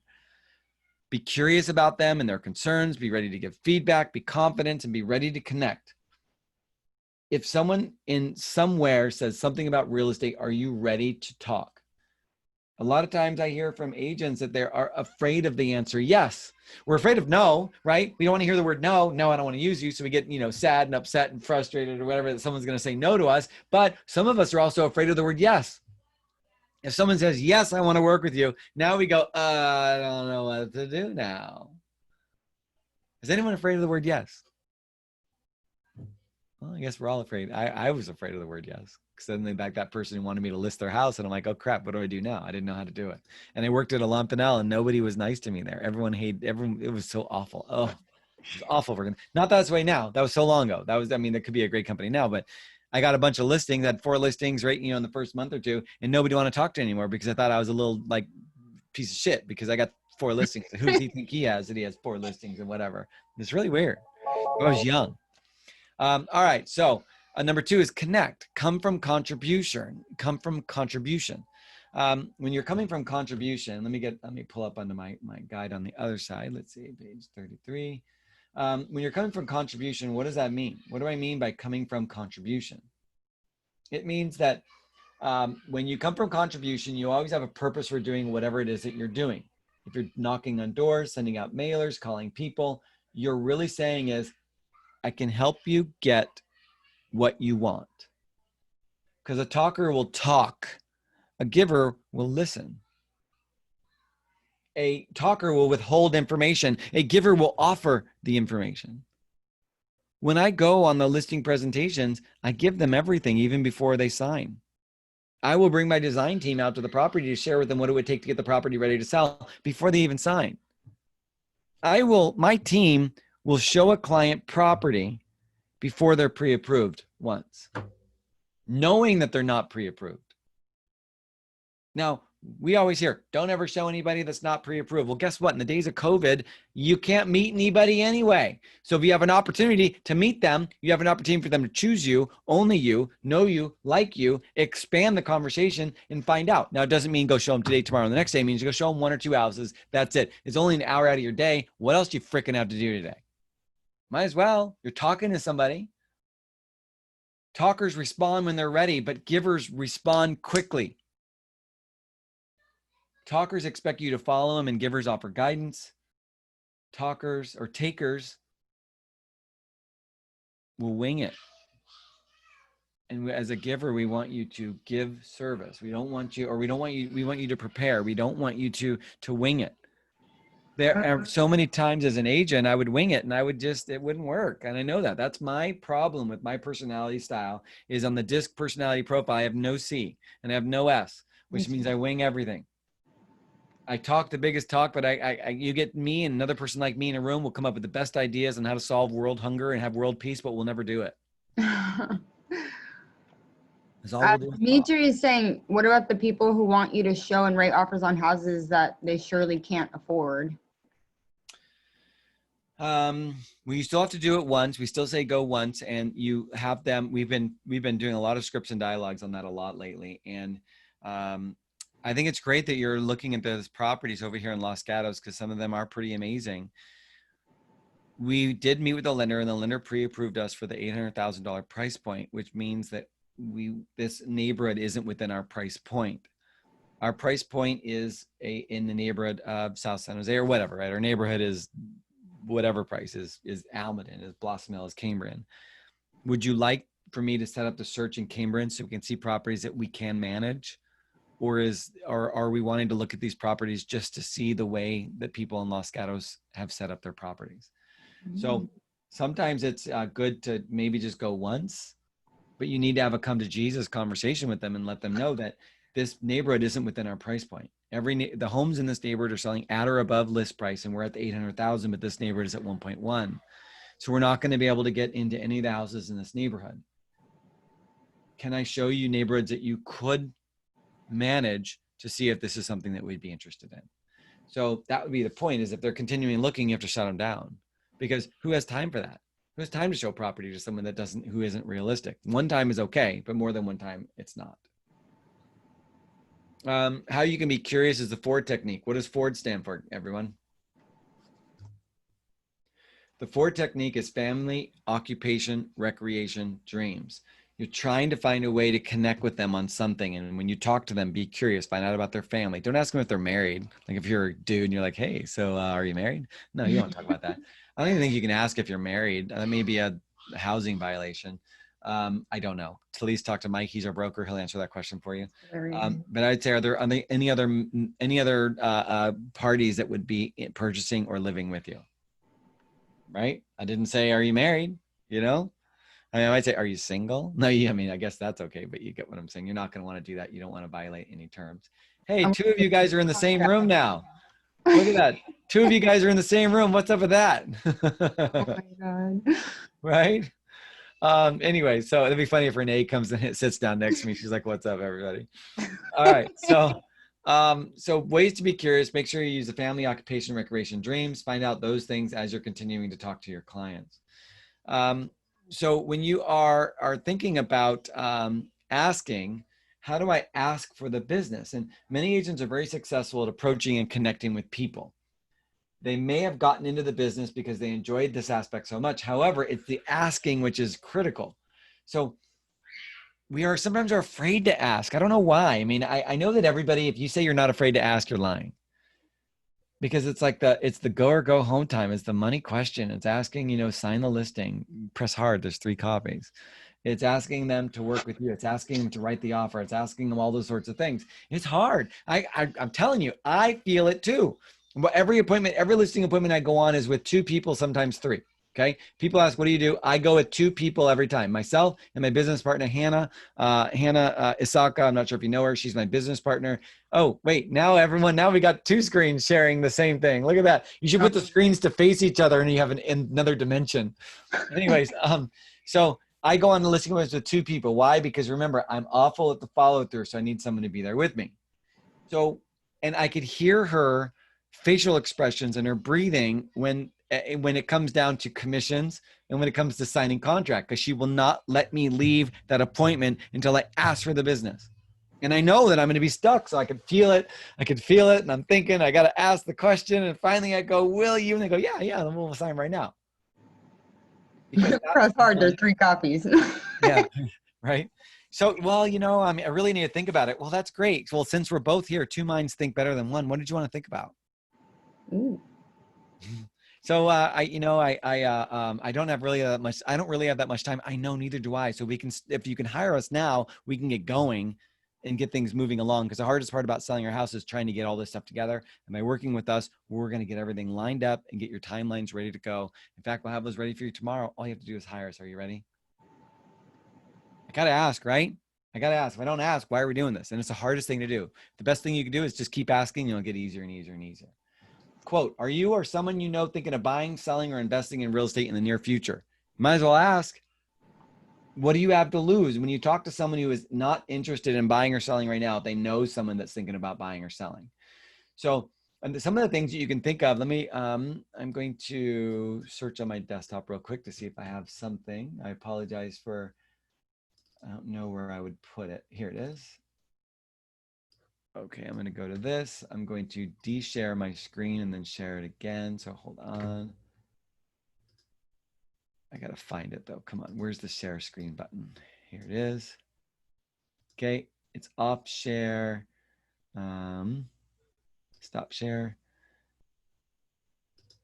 Share. Okay, so are you guys seeing what I'm seeing? Let's see. Am I sharing something right now? 3 signs or 3 steps to prospecting slide. No. Oh, there's that group chat thing. Okay, now there. So closing, this is the ways, these are closing options that I pulled off of one of the Keller Williams slides. If you do a screenshot right there, or you can email me, but if you email me, you got to promise me you will use us for the Sacramento area. But that gives you ideas of closing techniques, which make it hard. Some people are afraid of making the closing. So you find a lot of the ones that people really like are the alternative close. What works better for you, meeting today or tomorrow afternoon at 6? A lot of people like that version to set up appointments rather than me. I'm just like, hey, let's get together. Let's do. Is tomorrow okay at 6? I mean, I'm pretty direct in the way I do because I just want them to answer the question, but you have the ability of all different types of ways to close. So if you want a copy of that, screenshot it right now. It's from one of the Keller Williams books. I think this is from, I don't even know what it's from. Anyway, so feel free to email me. I'll be more than happy to send it, but you just have to promise me again, you will use me for Sacramento. Or if you are in Sacramento, then you'll use yourself. All right. So there are ways that you can connect with people. Now, some of the stuff's outdated, so I'm gonna kind of brush over it and give my own thoughts. So calling is important, who you can call, expired listings. I'm not an expert in expired listings, and there aren't very many expired listings, but the way you can do it is if you search the MLS and find expireds, but that's not how you do it. You search the MLS for listings that are gonna expire in a week, and then print it, put it in your file, and then in a week you call. You double check to make sure the listing didn't show up again, because today there may be seller contact information for showing, but in a week the agent probably scrubbed it before it went expired. So when it expired, they've taken out that information. But with all the PEDs and all this wonderful showing, a lot of the expired listings makes it harder because you've got to find a way to find that client's phone number. And sometimes the only way to find it to get the client's number is to find it on the old MLS listing or doing reverse searches or title searches or so forth. For sale by owners, or when you drive by, you can see a for sale by owner. You go and you can talk to them, etc. Another one you could do is just for rent signs. You can go and talk to for rent signs because they need to rent the house, but they may also be considering selling. Now, why does that matter? Well, if you go by the for rent sign, you call him, his name's Bill, you talk to Bill. Now you've got Bill on his phone number and he knows who you are. You find that address, you do a reverse search, and you find out where Bill's home address is. So Bill's home address isn't, I mean, the tax address where the tax bills are sent to is probably not that house. It's probably the other house. So you go by, you talk to him about renting it. Hey, I'll see if I can get you a renter. No problem. Nice to meet you. You find out where the home address is. You mail him some shit. You add him to your database. You have your phone number. You call him every 3 months. Hey, how's that rental doing? Hey, that's fantastic. Did you get the shit I sent in the mail? Okay, great. Don't forget about me. And when they're thinking about buying, when they're thinking about selling, who are they going to consider? You. But it's long-term. That's a 3 or 4 or 5 year commitment, right? I mean, it's just meeting someone at a great length. Meeting someone and putting them in your business for a pretty good length. Referrals, okay, we already know what that. IVR, I bet you no one in this group knows what IVR is. Well, maybe 1 or 2 of you, but what is IVR? So an IVR is something that isn't done anymore. I don't even remember what it stands for, but you used to drive by a listing and it said, call this number to find out more information about this house. And you'd call the number sitting out in front of the house and it would say, hi, press 1 to find out more information about this house. And it would be press 1. This is a 3-bedroom, 2-bathroom house. Well, it recorded your number. And that's an inquiry that in the next day you would call, hi, this is Chris. I'm the listing agent for 123 Inner Street. And you called yesterday finding out more information. I wanted to see if you're interested in the property. That's what that is, an IVR inquiry. Do we do that anymore? No. Even the IVR codes on the signs are kind of gone. But again, that was something that was out there at one time, but we just don't see it anymore. Website inquiries, which is funny because we really don't get website inquiries. It used to be the days where people go to your website and go, oh my God, you have the most amazing website. People don't care. People don't care about your website. They go to Google and they find you through Google, or you do an ad and they click through on your ad and it creates a cookie and you gather their data from some sort of an ad. Or your Met database. Who else can I talk to aside from those people? Anyone else have anything that they want to add? Okay, fair enough. So the ways, let's see, getting to who to call, you know when to call. So there are, let's get to that section of the book. Hold on one second. 46. So on the idea of knowing when to call, the daily habit of calling prospects should be done within a 3-hour window every single day. Some people do 9 to 12 in the day. Some people do 10 to 1. They do 12 to 2. But we find the best time to call people is earlier in the day because life hasn't hit them and they're generally less grumpy at the beginning of the day than they are at the end of the day. Some people call as early as 8 in the morning. I don't know. I mean, I call people at different times throughout the day. It's just depending upon how I feel. And so you find out what is a good time. But the most important thing that you need to do is make sure that you time block, that you're time blocking the avenues of when you need to call. And then it says, what times are the best time to call? Like, not what times, but who is the best people to call? Well, the first people you call are the hottest leads. Call the hottest leads first and then get to the least ones, because you need to make sure the hot leads are the easiest to contact because the person's ready, willing, and able. The warm calls are the ones that are kind of there, and the cold calls, not a cold call, but the calls that are, you know, may or may not even be interested in anything are the ones you call last because you're trying to get business as much as possible. Gary Keller talks about this thought of you'll have leads on your desk and you won't call them. And if you call a lead, if you don't call a lead right away and it takes a long time for you to call them, they become cold leads. And then a cold lead is harder to call than a warm lead because you should have called them. He said, it's like having piles of money on your desk and you're just letting them burn until there's nothing left. And people say, well, I'll never not call a lead, but it happens. I'm telling you right now, there are leads that I have in my system that I forget to call. And by the time I call them, it's been a week later and they're gone. They're gone. Now that happens if you only have 1 or 2 leads at a time, you're not going to forget. But as you grow in your business, you may have multiple leads, you may have multiple business, and you may actually start not calling when you should. And so that's when you start feeling I have to have systems up and running, because if I don't have systems up and running, stuff like that can happen. So you need to make sure when you're calling, you know what to say. Now the do not call registry, don't call people on the do not call registry. I don't know how to access that, but I'm sure that the office can help you. But anyways, so now you got to think of what am I going to say? I need to be sure that I'm asking them for business. Do they want to buy or sell with me? Number 2, I need to make sure that I am asking them if they know anybody that wants to buy or sell. And number 3, I want to find a way to get additional information. So, hi, this is Chris with Keller Williams. Do you have anyone you currently would call? Wait, hi, this is Chris with Keller Williams Realty. Do you have anyone you currently would call if you had questions about the value of your home or the real estate market? I'd love to provide that service for you. It's kind of a corny way to say it. But what they're basically saying is, I'm trying to get a verbal contract from you. I'm trying to get you to say to me that if you were interested in buying or selling, or I needed a real estate question, you would call me. But the only way that you're going to know to call me is if I ask you. I know all of us have a client or a friend that bought or sold a house and didn't use us. And if it hasn't happened to you yet, it will. I have a friend of mine who sold their house with someone else, and she has the audacity to still comment on my Facebook. Just looking at them do an F-bomb in her inbox. Just kidding. I wouldn't do that. Maybe I would. I don't know. In a DM. In a direct message. Exactly. Right. Do you see that? The idea is we all will have people that will not choose us when they're thinking of buying or selling. Now, whose fault is it? If the client decides not to use me when they want to buy or sell, whose fault is it? Theirs or mine? Yours. It's my fault. Why is it my fault? There's a variety of reasons why it could have been your fault. Gosh, it sounds like you're breaking up with me. There's a reasons why it's your fault. There's a ton of reasons. Which one do you want first? I know, right? It's you. It's not you. It's me. Can we just be friends? Okay. So the reason why a client will not choose you is because you probably didn't consistently remind them that you're in real estate. So it's not their fault. It's your fault because you didn't remind them enough. You didn't make sure that they knew you're in real estate, and there could be a possibility that they know someone better. I have someone in my database. In fact, I keep forgetting to remember. I took a picture of it. That on Facebook, I've been mailing to this lady for 5 years. I met her on a plane, and I know her address.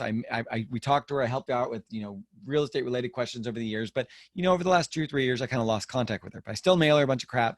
And I saw that she changed her last name, which looks like she went through a divorce. Not that I was prospecting that way, guys. Come on, keep this clean. I noticed she changed her last name. And when I went to search her profile to see what was going on, she talked about one of her best friends in the whole entire world is selling her house or selling a house, and she's a real estate agent. And if you need real estate, to choose her, and she's amazing, and la la la. And I'm thinking to myself, why am I mailing stuff to this person that I barely know when her best friend is a real estate agent?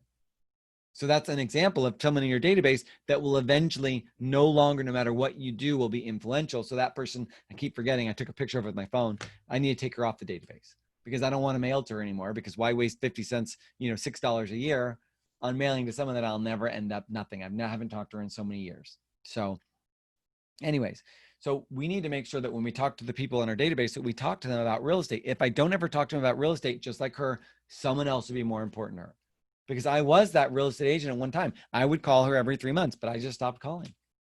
And when you stop calling, you end up losing out in situations. But you also need to be sure that you are ready to make your calls when the time is right to make your calls. Don't be afraid of making your calls. And visiting the clients is also really important. Now, we can't do this right now, but when the market did allow us to do door knocking, I would door knock strategically to about 4 or 5 houses a day.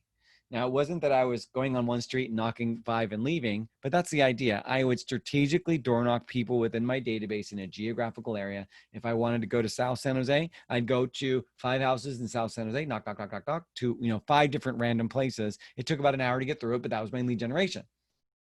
Because people would inquire in your property and your website, asking you about property values. And so it becomes a lead. And then I would go and knock on the door, seeing if I could get them to choose me or consider me. And people I remember I had knocked on the door. It was an agent at my office. And he's like, oh my gosh, because he went on my website and he inquired, and then it captured his information. And I went and door knocked on him, and he went, yeah, I knew you were going to come once I realized it captured my information. So, but we laughed, and then he listed with me to sell his property. No, I'm just kidding. He did. All right. So, but door knocking is a good opportunity. That could be cold or it could be warm. But once you meet the person, it's warm. But if you've never met them, it's cold. So it's a great way to meet people. If you want to meet a bunch of people, just go door knock a bunch of people. Popeyes is popping by people you know. Random encounters. Sounds like a website, right? Hey, join today, Random Encounters. A founding member, Renee from, I'm just kidding. Random encounters, like casual meetings, like I'm going over to a friend's house and we're all going to have drinks and I'm meeting random people there. I don't care. I have no shame. I tell everyone I'm in real estate. If I coach baseball, I tell everyone I'm in real estate. I am on the baseball team. I am in real estate. I help everybody out. I don't care. It's what I do. That's my job.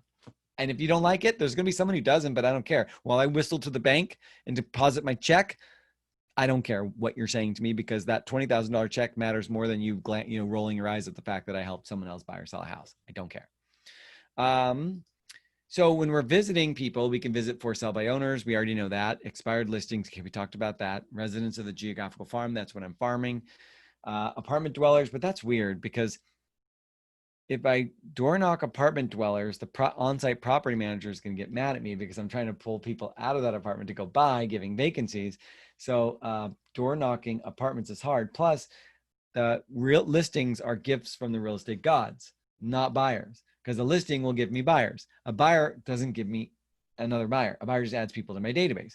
So you're better off on spending as much time as you can on getting additional sellers. So it would be better to go for a geographical farm than an apartment dweller. You could door knock homeowners around an open house that you're hosting. We can't do that right now, but corporations, which means try to get into the boards of, the internal boards for corporations. You can connect with the banks, which is your lenders, the builders, to try to get to be the rep for the builders. One of my friends is going to be the rep for the new, like Discovery Bay is out in Discovery Bay, but it's actually Bethel Island is going to be a new division with hundreds of homes out there. One of my friends is going to be the primary builder rep for that whole development. It's like, oh my God, that's so much money. And anyone you run into anywhere, anytime, wear your name badge so that people look at you and they go, oh, hey, you're with Keller Williams. You go, huh, yeah. And I forgot to take my name badge off, put it in your pocket. When you're done talking to them, put your name badge back on. Don't be afraid to be in communication or talk to anyone about anything, anytime. All right, when you're visiting people, know when to visit. And when I say know when to visit, like don't go to the client's house at 9 o'clock at night. Make sure that you know that you're going in times would be appropriate. It's also recommended you complete your face-to-face lead generation activities during your 3 hours in the morning. However, many agents find it easier to visit neighborhoods in early evening. So if you're going to do door knocking and you're going to do it later, you can do it later. But if you're going to take your 3 hours of lead generation every day, if you erase it, you must replace it. So if you stop lead generating for an hour in the morning, you need to find the time to do it again at a later time. Always be lead generating every day. Always, hold that time dear. If you hold the time dear on your lead generation, you should always come out of it successful at the back end. If you aren't lead generating on a daily basis, you're going to find lapse in your business. I know when my team doesn't lead generate. The reason why I know is, well, the system tells me that they didn't, because I have to log every call, every email that they do, right? We don't micromanage, but everything is logged. So if they don't make their calls, guess what happens? They don't get any leads. All their leads are turned off. So if they want leads, they have to make their calls, clear the dashboards. If they're not doing their calls, they're 10 contacts a day, they don't get any leads. It's that simple. And that means if, like today, one person made all the calls, every single other person didn't, which means that one person's turned on, everyone's off, which means he's going to be fat and happy by the end of the day because all the leads are going to come to him. Because we assume if you're not making your leads, you're too busy with your database, and so I'm not going to give you new leads. All right. Another way you could do it is attending open houses and hosting events. Now, we can't do open houses right now, so I'm just going to kind of brush over it quickly here, but you can host events, like people would do things where they rent bounce houses. And like for pumpkin or bounce houses for Halloween, everyone who wants to jump in it has to sign the medical waiver and give their name, address, and email address. And suddenly you have 40 new people to add to your database.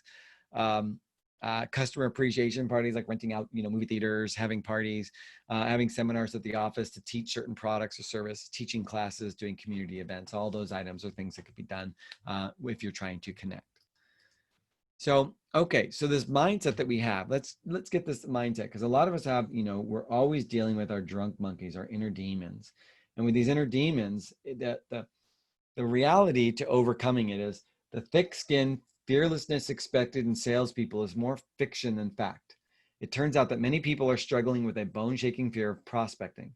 This fear tends to persist regardless of what they sell, how well they have been trained to sell it, how they manage their time or their goals, or how much they personally believe in their product's worth.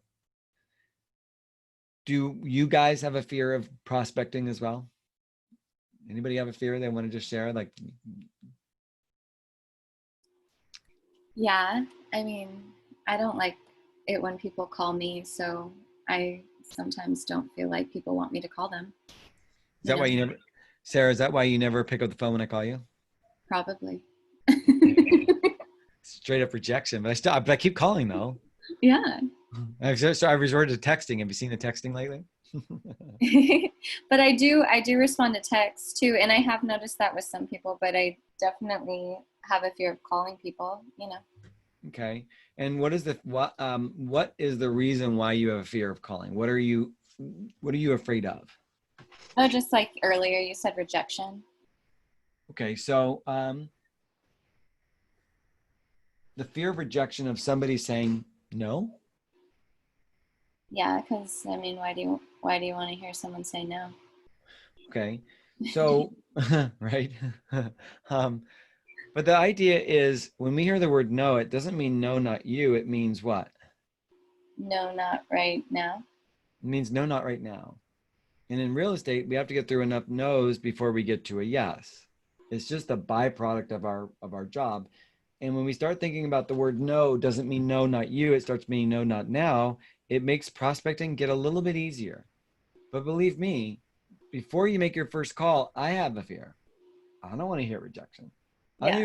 I hate it. I hate calling. Who is this? Who are you? Don't call me. Oh, I hate it. Then I want to get up and go like, yeah, go get an energy drink and go run around the block or something like that because I get so frustrated or whatever, right? I feel it. I think we all feel that same fear, but so I'd say that's a fear, right? It's a real fear. It's fear of rejection, right? Yeah. Can I keep asking you questions? Is that okay? Yeah, whichever. Okay, so I also have a fear of not making money. Yeah, I know. I have a fear of not being able to pay the bills. Yeah. I have several employees who work for me and they all have insurance and they all are salary and they all get paid. There's 4 of us that are on salary for the company. I am on salary. I don't get paid commissions. All my commissions go into the company. I just take a salary. So I'm like them. Every 2 weeks I get a paycheck and I go, woohoo. So I have a fear of not being able to pay them.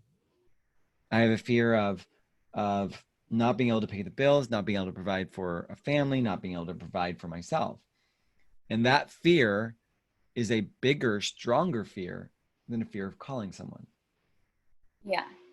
So I've over the years, I've overcome the fear of calling someone because I know that if I don't, I may not be in a position to pay the bills. Because like when COVID hit or whatever the shit was, we didn't know what to do because I lived through several downturns in the market in real estate. I lived Black Friday, not Black Friday, but remember the .com crash.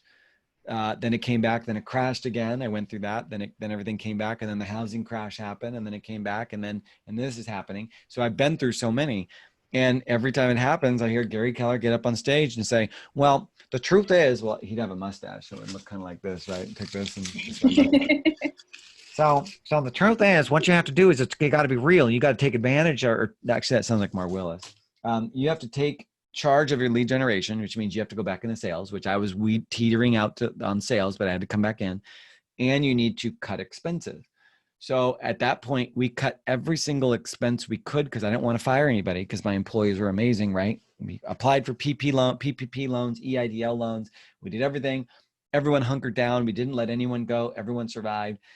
And we came out stronger. And at that point I was scared. My nervousness of, because I provide opportunities. My workers, they buy houses, they live, they have living wages, they do great.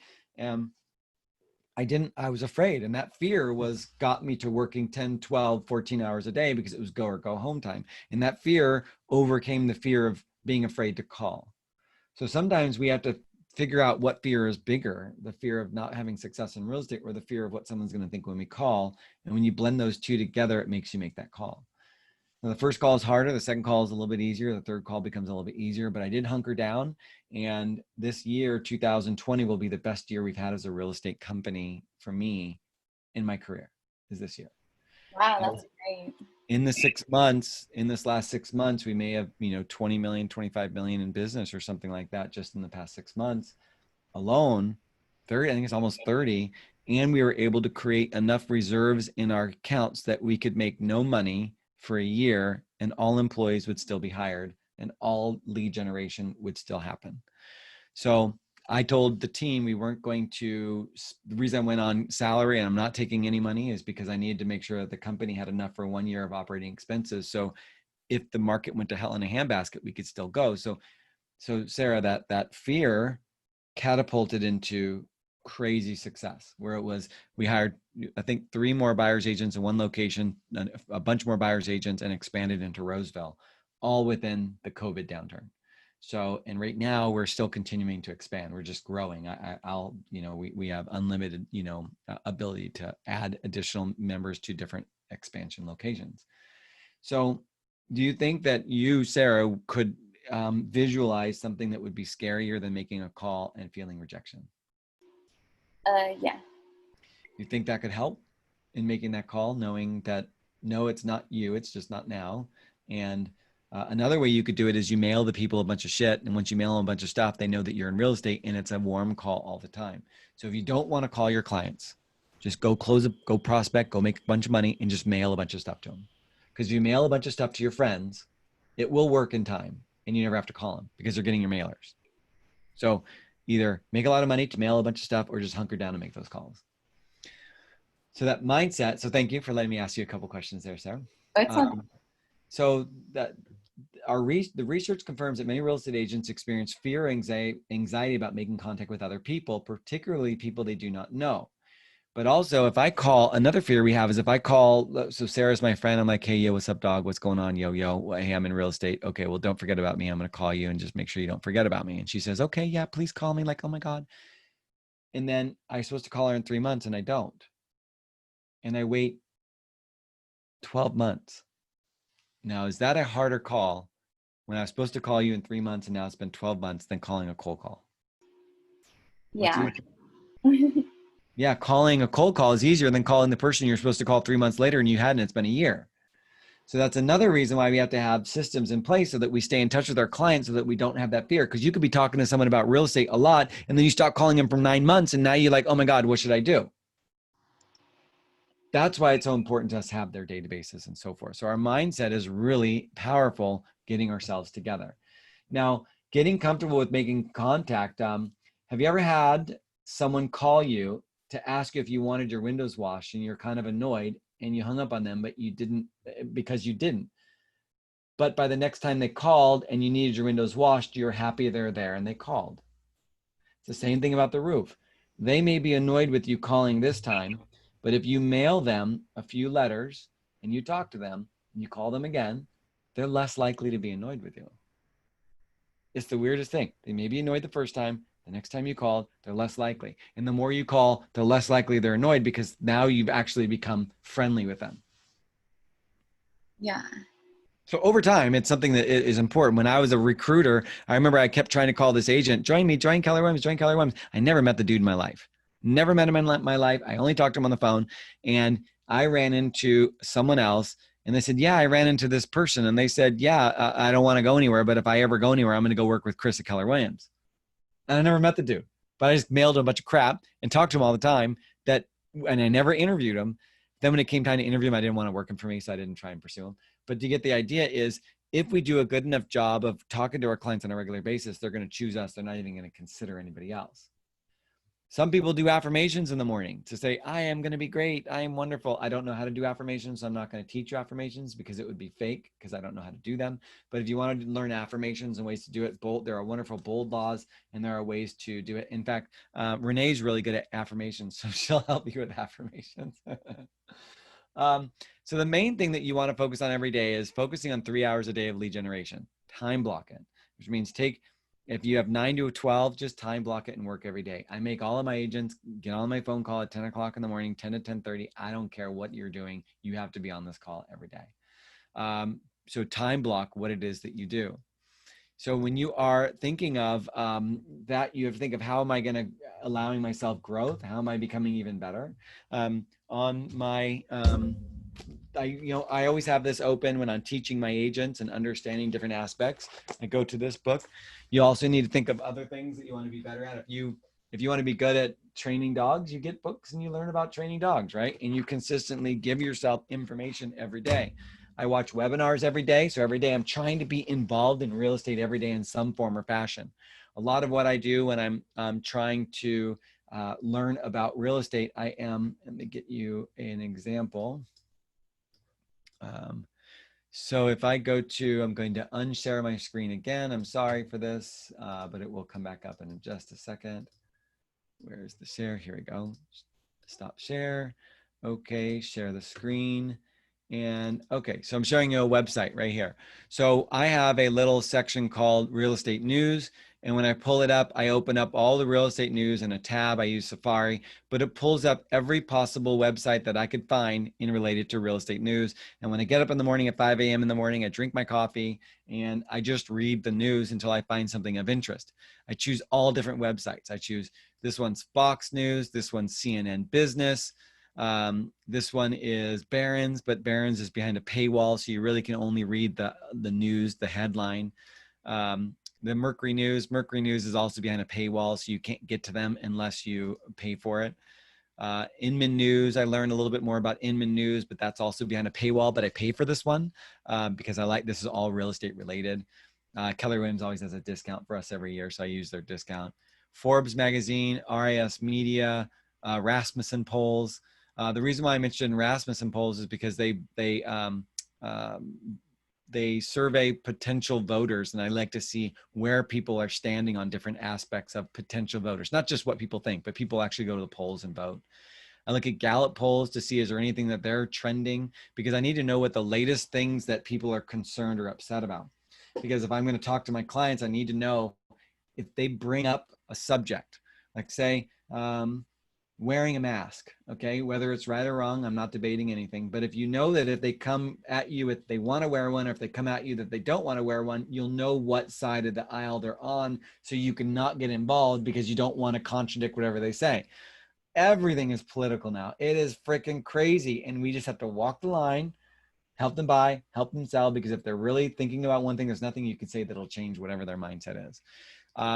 I do Canadian news, because I like to see what's going on the other side of the border with CBC, America Online, because occasionally they have something that's worth value. I don't know, not as much anymore. Wall Street Journal, Bloomberg.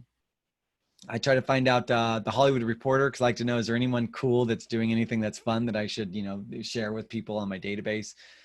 Curb, this is a really, it's an extreme site. A lot of if they delve into politics, is pretty extreme. So I don't share it. I just look at what they're reading. And then the normal ones like ABC News, CBS News, Fox News, Realty Times, the Business Journal here local, but this is behind a paywall and I don't want to pay for it because I don't read it enough, and USA Today. So I look at all those sites because I want to know. I want to know what the clients got. That's how I can stay up and on the market. So a lot of my lead generation that I do on a daily basis, research, make your calls, because if people say, how's the market? I can answer. And I can bring back information from reputable websites to give to the clients to talk to them. If they are, if they're more on the Democrat side, then I'm going to go with more of like, the CNN type sites and so forth. If they're more Republican, I'll go with more of the Fox News sites to give them information. So I'm trying to connect with them in some form or fashion. So in the idea of allowing ourselves, I'm going to stop sharing and go back to sharing again.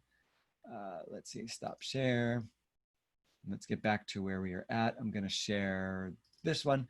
All right. So the idea is just get out there and do what it is that you're going to be doing. There's an ability to track accountability. I track accountability. I make sure that all my agents are doing what they need to do on a daily basis, because there's a certain magic number, and the magic number that we should be doing is 10 contacts a day. That's what every book that we talk about is 10 contacts a day that you're asking about real estate, whether they want to buy or sell, doesn't matter. You're just talking to 10 people a day. So 2 hours went by quick. We kind of made it as relevant as I can, this 36-12-3. I wanted to kind of get some of your points that you guys thought were great and include it in questions that you have for me. What are you guys thinking? Throw it at me. Give me some ideas. You're talking to an agent who's happy to share anything with you. What you got? But you got to unmute yourself. No questions? Nothing? Someone's got to have a question.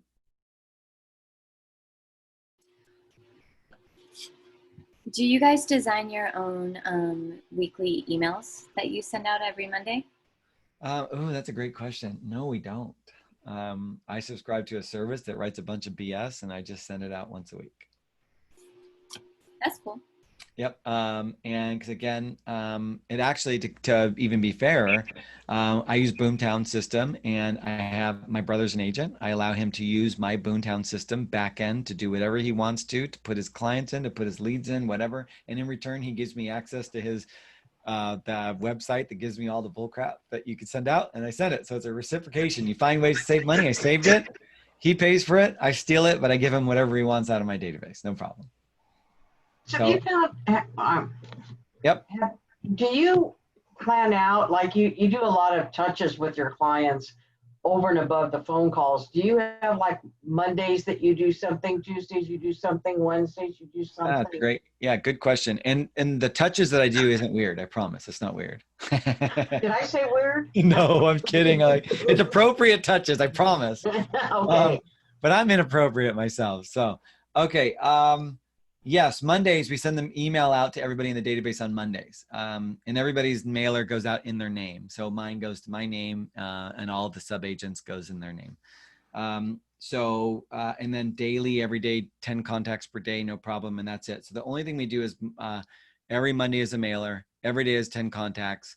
And we do the mailer, the actual mailer just gets mailed once it arrives to us, and we prep it and mail the next one out. And usually that's 1 month away from the thing.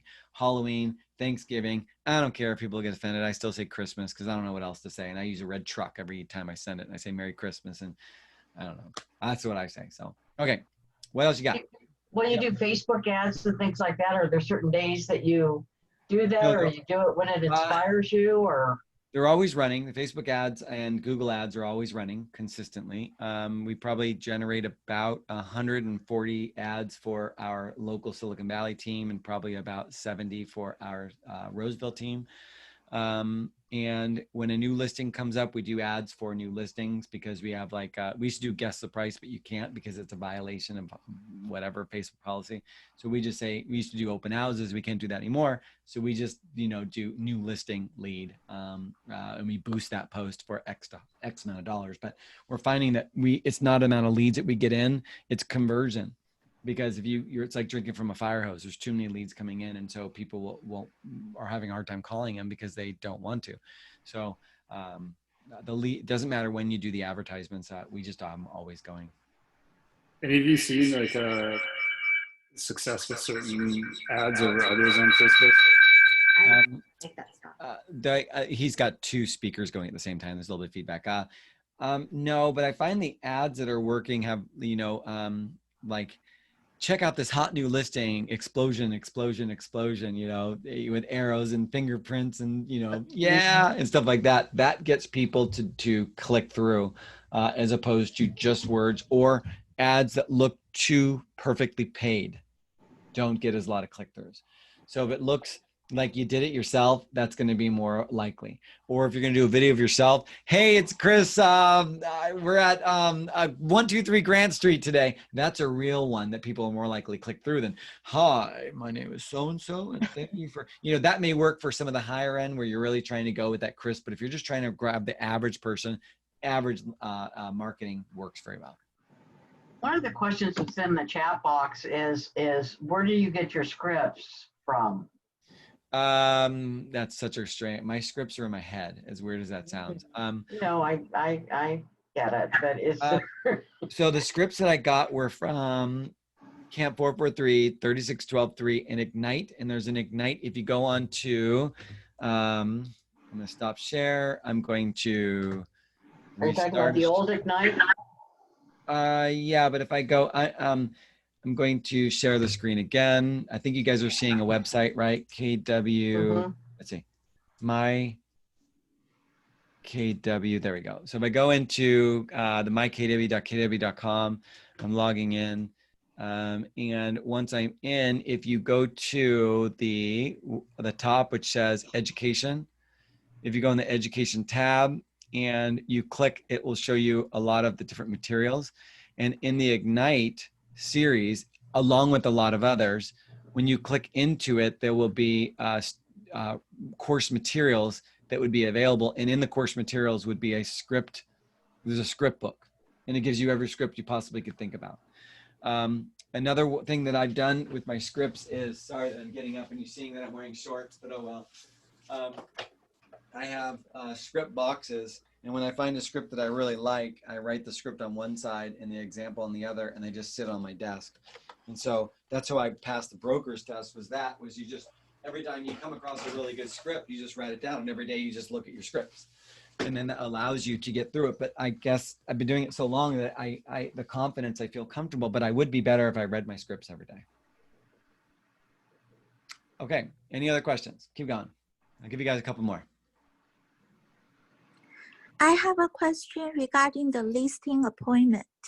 Okay. You said every time you go with 2 or 3? Yes. 2 person? Mm-hmm. Okay, so the reason why I do is my business partner is Hannah. So she is the manager of my team here in Silicon Valley. And so she manages all the sub agents, and I bring her with me because you don't have to, but everybody has iPads, and so she types all the notes on the iPad. I do the slick talking and sell, and she does all the typing and confirming everything that we talk about. And so in order to get everything moving, because she gets a percentage of everything I make, so we basically are together as a team. If I go by myself, it's a little bit harder because I don't have that ability. My mind doesn't work in a way of taking notes the way that everybody else does. So I have partners, and I do share the wealth with other people because together we're achieving something pretty good. So, but we do it. Sometimes we've gone 3. So if any of my sub agents want me to go with them on appointments, I'll go with them. So we have me and Hannah and the sub agent. So there's 3 of us bombing the client's house, but we let them know that we're coming, but it works. But as an individual agent at the beginning of your career, just make sure you take copious notes and you talk, and it's fantastic and it works. It just is the way that we've always done it. And it's just always been that way. I hope that helps, Jenny.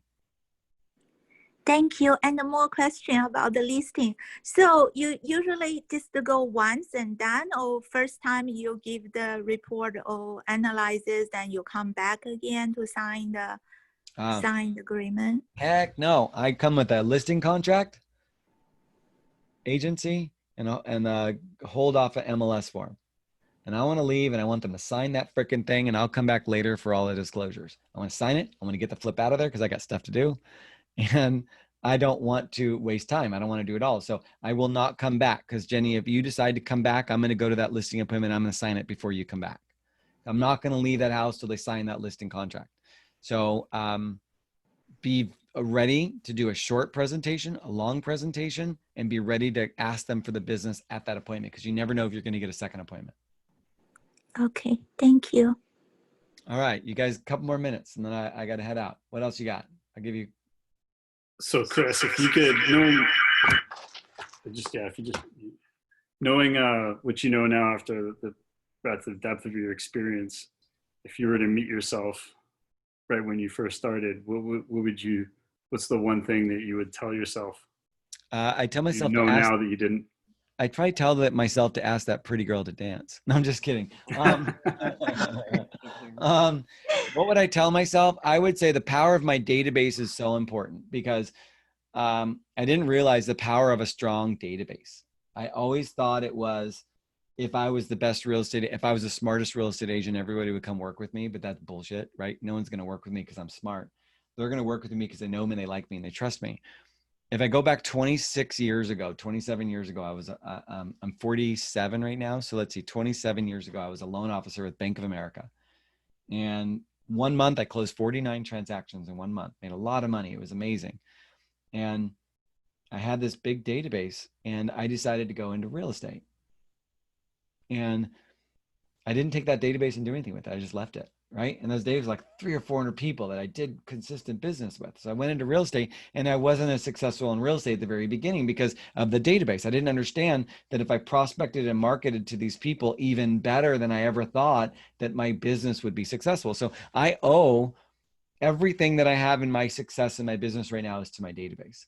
So I would tell you, everybody, grow your databases. I would tell myself, grow my database as quick as I could 27 years ago. And I bet you I'd be closing $3 million in business right now if I was managing that database, because the people in that database were initial investors at, AOL back when it was, and multi-millionaires now, right? But they don't know who I am. People that were investors in PayPal, at the very beginning, things like that. These are all people that I know are probably millionaires. Some could be billionaires that were in my database because I helped a lot of people, that before the .com boom, when they all said, hey, or I tell myself to invest in that company, PayPal, when I was offered, and other things, because I'd be a millionaire right now. So I would say, build your database as big as you can. Prospecting and marketing on a database is the most important thing you can do, and do that in addition to your prospecting every day. So important. And right now, all my business right now, the prospecting stuff goes to the agents. I don't take any cold leads, but all the warm leads are people that call. The last 4 listings we have right now are just people like, hey, come over, just list my house. And it's like, all right, yeah, I'll do it. No problem. I guess so. Okay. What else you got? A couple more. And then I gotta go for a run. I gotta go run 10 miles right now. Oh my God. Okay. So nobody else. No more. Okay, well, again, my name is Chris. I'm an agent at the Silicon Valley Market Center. I'm upstairs up there, so if you're ever there, come by and say hi, because I won't be there because I'm working from home because of COVID. I'm happy to, Renee, I'm happy to teach additional classes at any time. Feel free to email me. If you email me, I'm a working agent, so it may take me a day to get back to you unless it's important. If you have reloads to the Sacramento area, feel free to call me. I'll be happy to take care of you and pay you a referral fee, no problem. I do follow the rules and the ideas and thoughts behind the Millionaire Real Estate Agent book. And I'm a believer in Keller Williams. I love it. Don't forget, if you love Keller Williams, don't forget to tell people you love Keller Williams, because we love growth in Keller Williams. And if you have someone who you can't get to convert over, talk to your team leader and get them over, or if they need to talk to an agent to see what it's like, an expansion agent, I'm more than happy to work with your team leader to talk with the agent, trying to help them come on board, because I love Keller Williams. So thank you, everybody. Again, I'm Chris. Have a good day. Thank you. Thank Okay, you bye, too. everybody. Bye. Thank you.